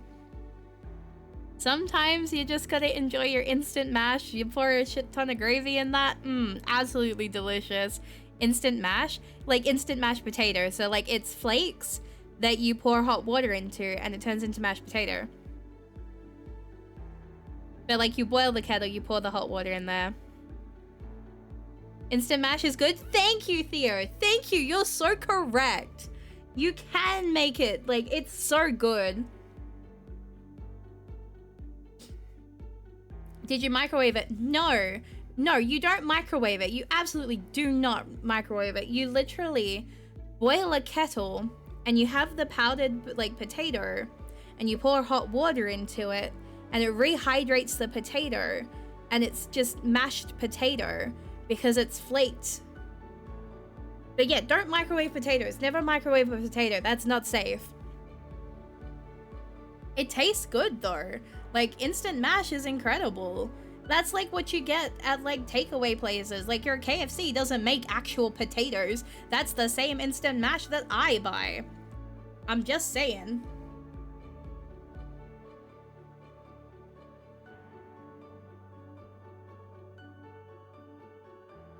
But I will die on that hill. Instant mash tastes incredible. I took home economics in 5th grade. And our recipe for baked potatoes was a microwaved potato. How is that allowed? Actually, how is that allowed?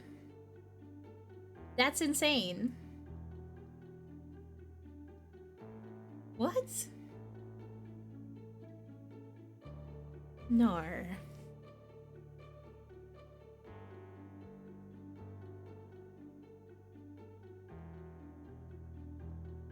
You just broke it with a fork a gazillion times or else it... Yeah, okay, yeah, like you really are stepping into that. I've heard of like oven cooking them. I've never heard of powdered potato. I have some in the cupboard. Like I have some in my cupboard. I can make it and cook it right here and now. Well, not right here, right now, I'm streaming. I'm Irish and my ancestors would applaud me for being able to eat potatoes at all. You are so real for that. Any potato is good potato. But yeah, sure, you know how like KFC has like potato and like the fucking potato and gravies? Or like a lot of takeaway places where they have like potato and gravy and stuff like that. It's instant. It's not like they've actually like cooked fresh potato. A lot of the time it's like instant. They chuck a whole heap of it into a like pot. They add the hot water, they mix it around a ton and it makes potatoes. And it makes really good potatoes. Like they taste so fucking good.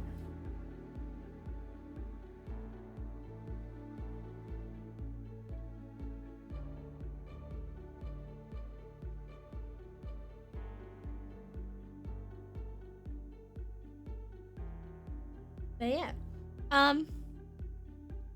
it's nearly 11:30. Oh god, we got majorly derailed then. Food crime stream when? Michael, I think if I did a food stream, I would actually get cancelled. I think it is safer for me to not cook on stream. One of my Urshis is renowned for only having cursed cooking streams. Do you want me to be like that? Because let me tell you, that's how it happens. And I can't risk that. Who would win? 25-minute Aspen Millie tangent or Mari and her weird ass food tangents? Hear me out. I'm cooking with these tangents. I actually have to save here. Actually, I probably owe you an apology. She cocks her head and looks up at me. I look away, my bashful side taking over. Well, you know, I kept saying it wasn't real and stuff. Are you warm now? Yeah, I actually am. I was using it to heat myself up again. Hey, don't worry about it. Most people wouldn't have given me the time of day. Oh, Marina, I love you. But Relax. Just figure out where we have to go next. I smile. We walk to the front of the RV and take our seats. Grabbing the journal from the glove compartment, I flip it open. I glance over the second to last entry. Key phrases like split path, detour, and acres of identical archstone throw my brain into the deep end, drowning me in dizzying puzzles before I have even fully read it. Marina peeks over, trying to decipher the entries with me. A speck of inadequacy crawls up inside me, and I quickly flip to the next entry before Marina notices I'm stuck. I'll deal with that later. For now, we'll just narrow this down. Much has happened since my last entry, so let me waste no time in beginning. As I mentioned previously, I had begun to develop a cough of sorts during my travels. At the time, I thought nothing of it. Just a result of being overexposed to the elements. After all, a handsomely rugged and worldly man such as myself should be used to such things, but I digress. Unfortunately, the more I continued under the blazing sun, the more my condition worsened, until finally my body gave out. The last thing I remember is falling off my steed. Sometime later, I awoke next to a fire with my horse nearby. I myself could not move, as I was held down by illness and sweat, but I was reassured by a man sitting across from me. On further inspection, I realized he was a native of this land. I had several encounters with people of his sort during my time on the wagon trail, so naturally I was suspicious, and fearful for the remainder of my gold. However, the man said he had no interest in such things. A dry, quiet fellow, the man told me his name was Lamasi and that I was in a canyon his people occupied, although they had been driven to a different segment of it some years back. His English was quite fluent, and when I inquired, he said he had learnt from settlers as a boy. Over the next several days, Lamasi would nurse me back to health. We would never stray too far, as he preferred looking after his estranged tribe from a distance, but I was able to explore portions of his home. Eventually, I stumbled upon a long-ruined home built into a cave on the side of the mountain. According to Lamasi, there are many more like it, though they originally belonged to enemies of his ancestors. It was then that I realized where I would leave the next portion of my bounty. On my last day with him, I informed Lamasi of my plans, where he casually promised to guard it for me until I return. But before I left, he pointed me in the direction of a sacred landmark, one so giant and huge it would simultaneously be a conspicuous and inconspicuous hiding place. With that knowledge, I bid farewell to my new friend and trusted the gold in his care. Perhaps I will reward him with some of it on the return trip. You're my Lamesi, Amber. Insane? Suddenly, my chest feels like a hummingbird is fluttering around in it. I shift my eyes away from her smile and hide my face. When you strip away the circumstances, I guess I did save and protect her like the Lamasi guy did with the miner. Gorge is like a canyon, right? Marina leans in closer and points to the entry, strands of her soft hair tickling my cheek. I scoot back and power through it, taking a sharp breath to recollect myself. Basically, yeah. Marina nearly springs out of her seat in a burst of realization, her head an inch away from smacking into the ceiling. Oh my god. Does that mean we get to go to the Grand Canyon? Do we get to go to the Grand Canyon, Amber? Not unless history decides to rewrite itself. There are lots of canyons with ruins. One of them is the Grand Canyon, but most of them have been cleaned out for hundreds of years. I choke down a groan. Indian ruins aren't exactly rarities around here. Maybe the other entry wasn't so bad after all. So we're looking for a place that was still being used in the 1850s.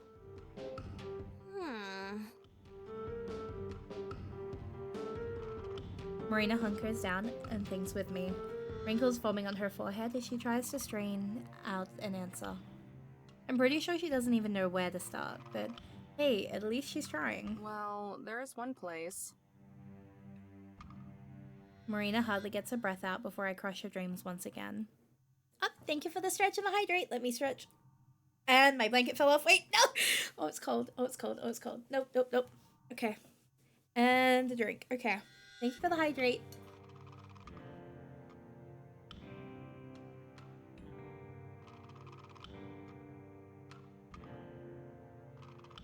Perfect.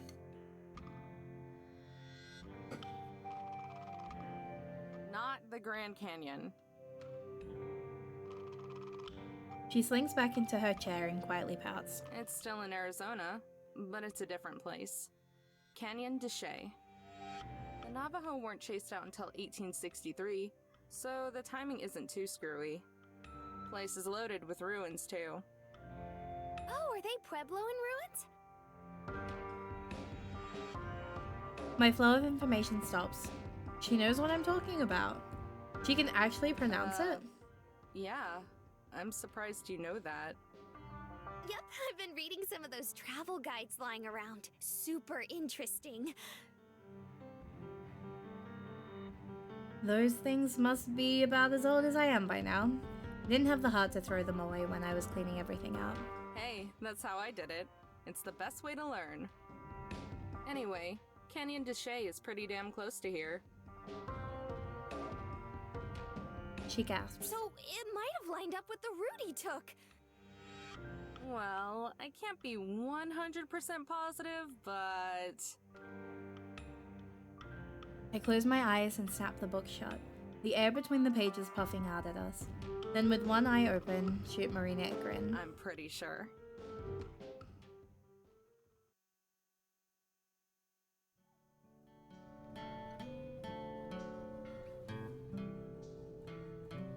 We're gonna end it there. Otherwise, we're gonna go into another scene and I'm not gonna end until like 1 a.m. Because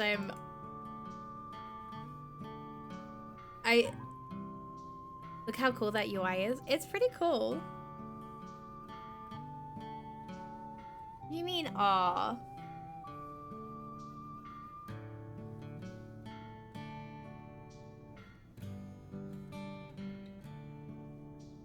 Looking at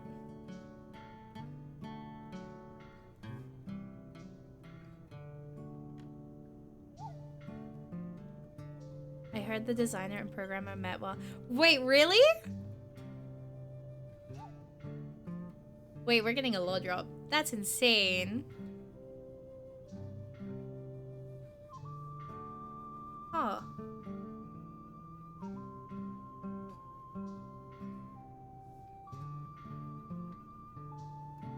That's crazy. Anyway, okay, so I want to thank everybody for joining tonight.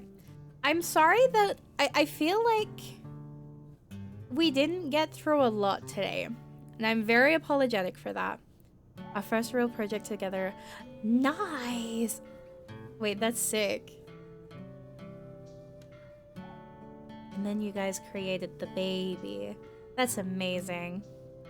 Nah, Yap was fun. I know, but like, I feel like I was yapping more than normal.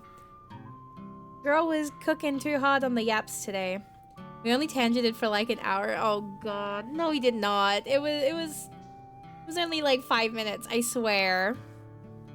But yeah, I am really grateful for everyone for jumping in today. This is our first Women Love Women Wednesday back in for a... What are my words? This is our first Women Love Wednesday again after what was a pretty long break. So I'm very grateful to be getting back into it. I'm not counting Please Be Happy one-off stream. Because, like, you know, that one doesn't count. We have, like, one other Elon game left that ain't a demo. What's the last one after this? What did I miss? Yeah, I don't know what's gonna happen once I'm done with that. I know I definitely want to do one that was recommended to me that looks absolutely soul crushing, and I'm so excited for that. But like, yeah, it's gonna be wild once I've finished going through all of these ones and start looking into new ones. Actually, a Bell House one? What one? Who's the Red Queen? Ah, yes. Okay, I was looking into that one recently. I'm definitely curious about that one. Because from what I've seen, it's pretty hectic. And for me, hectic in past has been like... Heart of the Woods was the most hectic one that we've done so far. So like this one looks like it's like a next step from that. So I'm like, oh wow, this is gonna be crazy. So I'm very interested to see how that one's gonna go when we do jump on that one. But right now, I really think I'm loving this one. I feel like I'm getting brought back to my old 2010s eras of like women love women, like kind of stuff. You know what I mean? Like, oh my god, I'm back in my blonde brunette era. Like, oh my god, we're back in that blonde brunette shipping days. I don't know why this one really made me feel like that and feel like I'd been transported back then, but I've been loving it. I feel like, you know, it's like some sapphic nostalgia for me. Gorilla frontrunner in the ENV. That's insane. Aw. It's 8 years old. It's giving me a weird sense of nostalgia for like pre-2020 sapphic content. Like, it's been a while since I've consumed like any kind of media that was pre-2020 and sapphic, so I'm like, wow. This is reminding me of Holstein era. It's reminding me of like Klexa and Chloe. It's like nostalgia because it's part of the reason why you have the not real. Its anniversary was like a few weeks ago. Holy shit. Nice. But it feels good coming back to this one though. Like, it feels very warm and I really like it because I don't know, it's like home for me. I'm coming home, you know what I mean? Like this is the kind of stuff that I was really into pre-2020 and I get it back again and I'm like, yes! I'm finally back to my blonde brunette era, guys. It's so over for me. After all of these years, I thought I had gotten away from it. You never truly do. Pre-2020 sapphic that isn't sapphic bait. See, oh, sapphic bait. But Chloe will always have a special place in my heart, but Lord was that like the worst for it. But I don't know, it's giving me Holstein vibes. Like, I don't know if that makes sense for any of y'all, but the pairing is giving me Holstein vibes. And I think that Amber should say fuck really loudly. I think she should keep yelling. I think she is absolutely best when she is yelling, and I don't know what that says about me. Do for me. Yeah, I know if anyone got me in understanding that Necky's got me in understanding that. And like, it's such, like, I don't want to sound like I'm like comparing. Let Amber say fuck. So true, Cinder. Like, I don't want to sound like I'm like directly comparing them, because obviously these two have their own unique like lives and stories and personalities, but it's like that kind of era. Because for me, I kind of really do separate them by eras. Like, Holstein era of Women Love Women content was like an era. You saw a lot of things that had that kind of similar vibe around it, just because that's where the trends tended to move. And this feels very warm and very like, oh yes, this is what I loved more than anything. And like, Mari, was the raised eyebrow in gay emote? What do you mean, was the raised eyebrow in gay emote? What do you mean?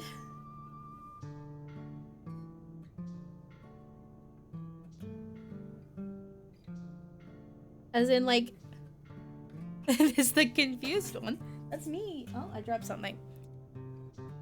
I need to post one at you more often than not. You don't. Well, I mean, I need to acquire more emotes then, I guess. But yeah, like, I don't know, these two, I'm very excited to see how their relationship grows. Because it's like, I know I keep saying it's so warm, but like, it's the only way I can really describe it is like, it's very warm, you know what I mean? Like, I want to see how these two continue to grow, because they're going to be in a tiny little van traveling together, and eventually, it's going to be one bed, trust me. The mention of like, oh, you two don't share a bed, like kind of comment, that's foreshadowing. I know foreshadowing when I see it, guys, trust me. Those two are sharing a bed before the end of this VN. Like, I am guaranteeing, I swear on it, those two are going into a bed together. They are getting one bedded in one way or another. I believe with all of my heart and soul. And I'm very excited for that. And I think their personalities do really nicely round each other out. I like how already, after such a short amount of time, they seem to definitely be very in tune with one another. Like, they definitely have very stark differences, but it's those small moments of similarity, or where one of them's able to kind of step in for the other one. Like, Marina being able to, like, get Amber to, like, to kind of be able to, like, go, hey, calm down. Even if it didn't quite work out so well, is still, like, a big thing that's kind of, like, I don't know, I like that. I like when the pairing just naturally fits together like a puzzle piece.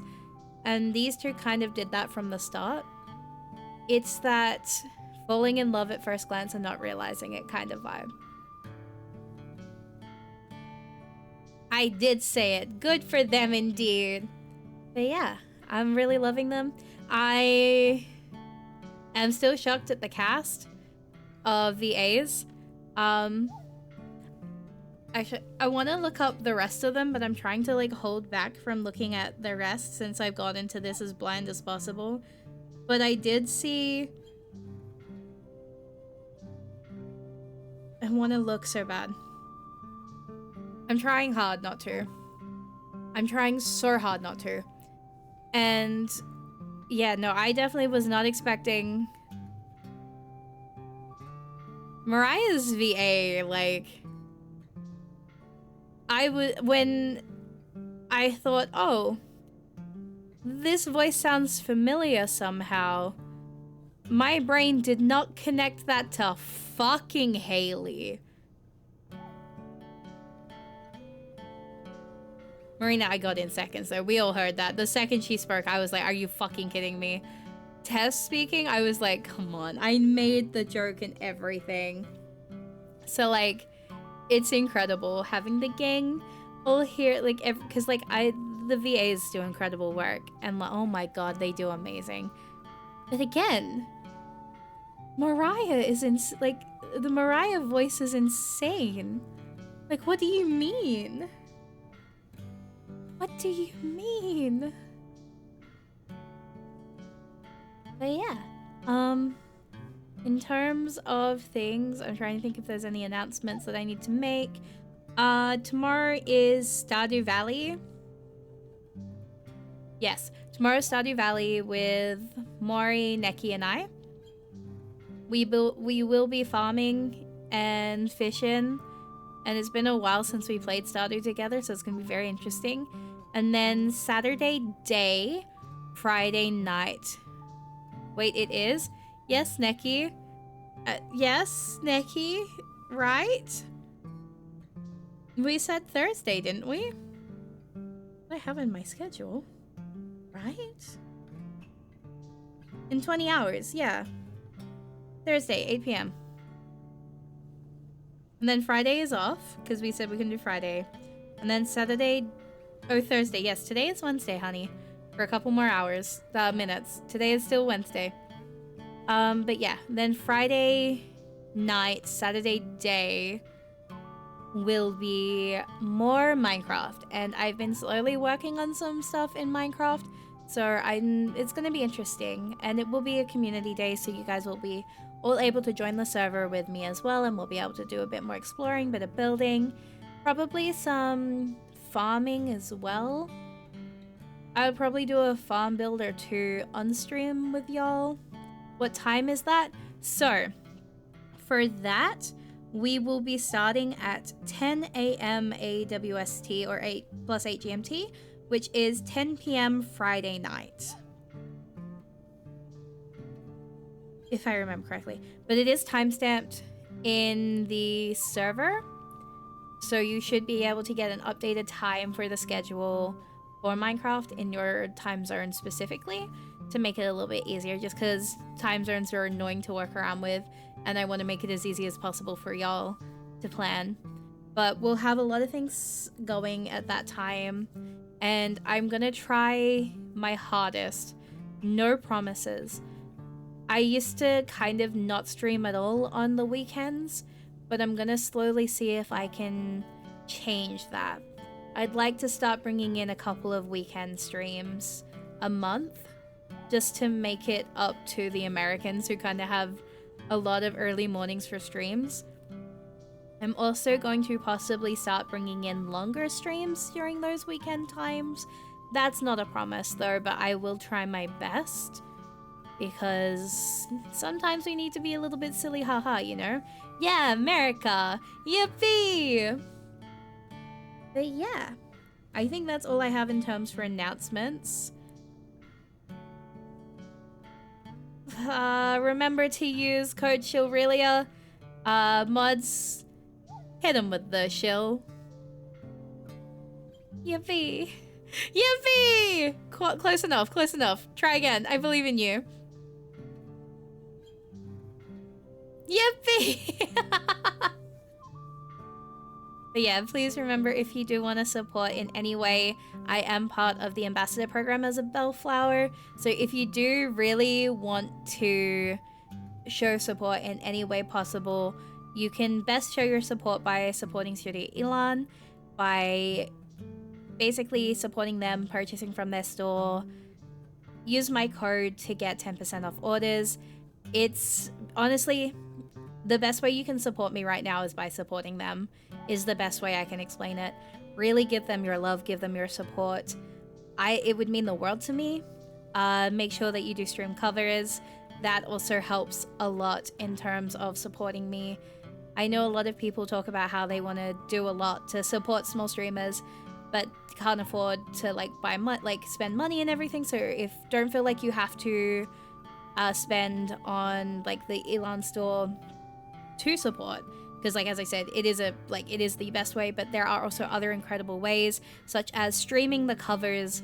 You do need to make sure that you kind of like, I can't remember the specific for it, but like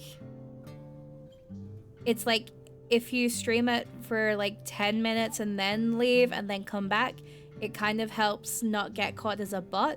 Or chuck it into a playlist with a couple of other songs and give it a few listens that way, just to kind of help fighting the bot like issues that it sometimes does.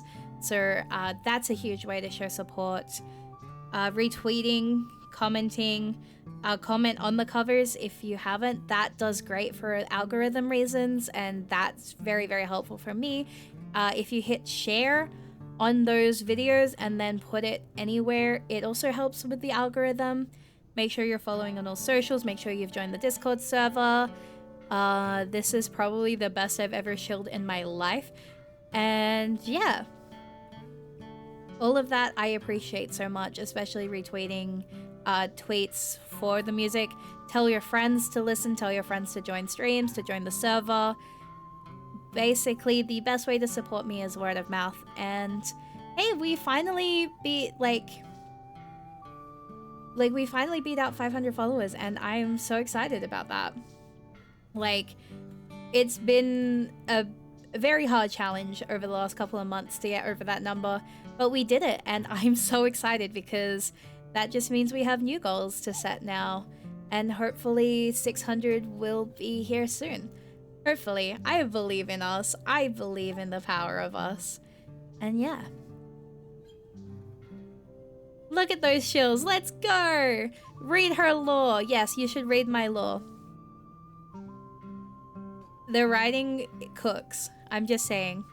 I have been told by many people that the writing cooks. And yeah, make sure you're following on Twitter for all updates. And I think that's absolutely everything I can think of right now. Make sure you're here tomorrow. Yippee! I don't know why I'm so rambly tonight. I don't know.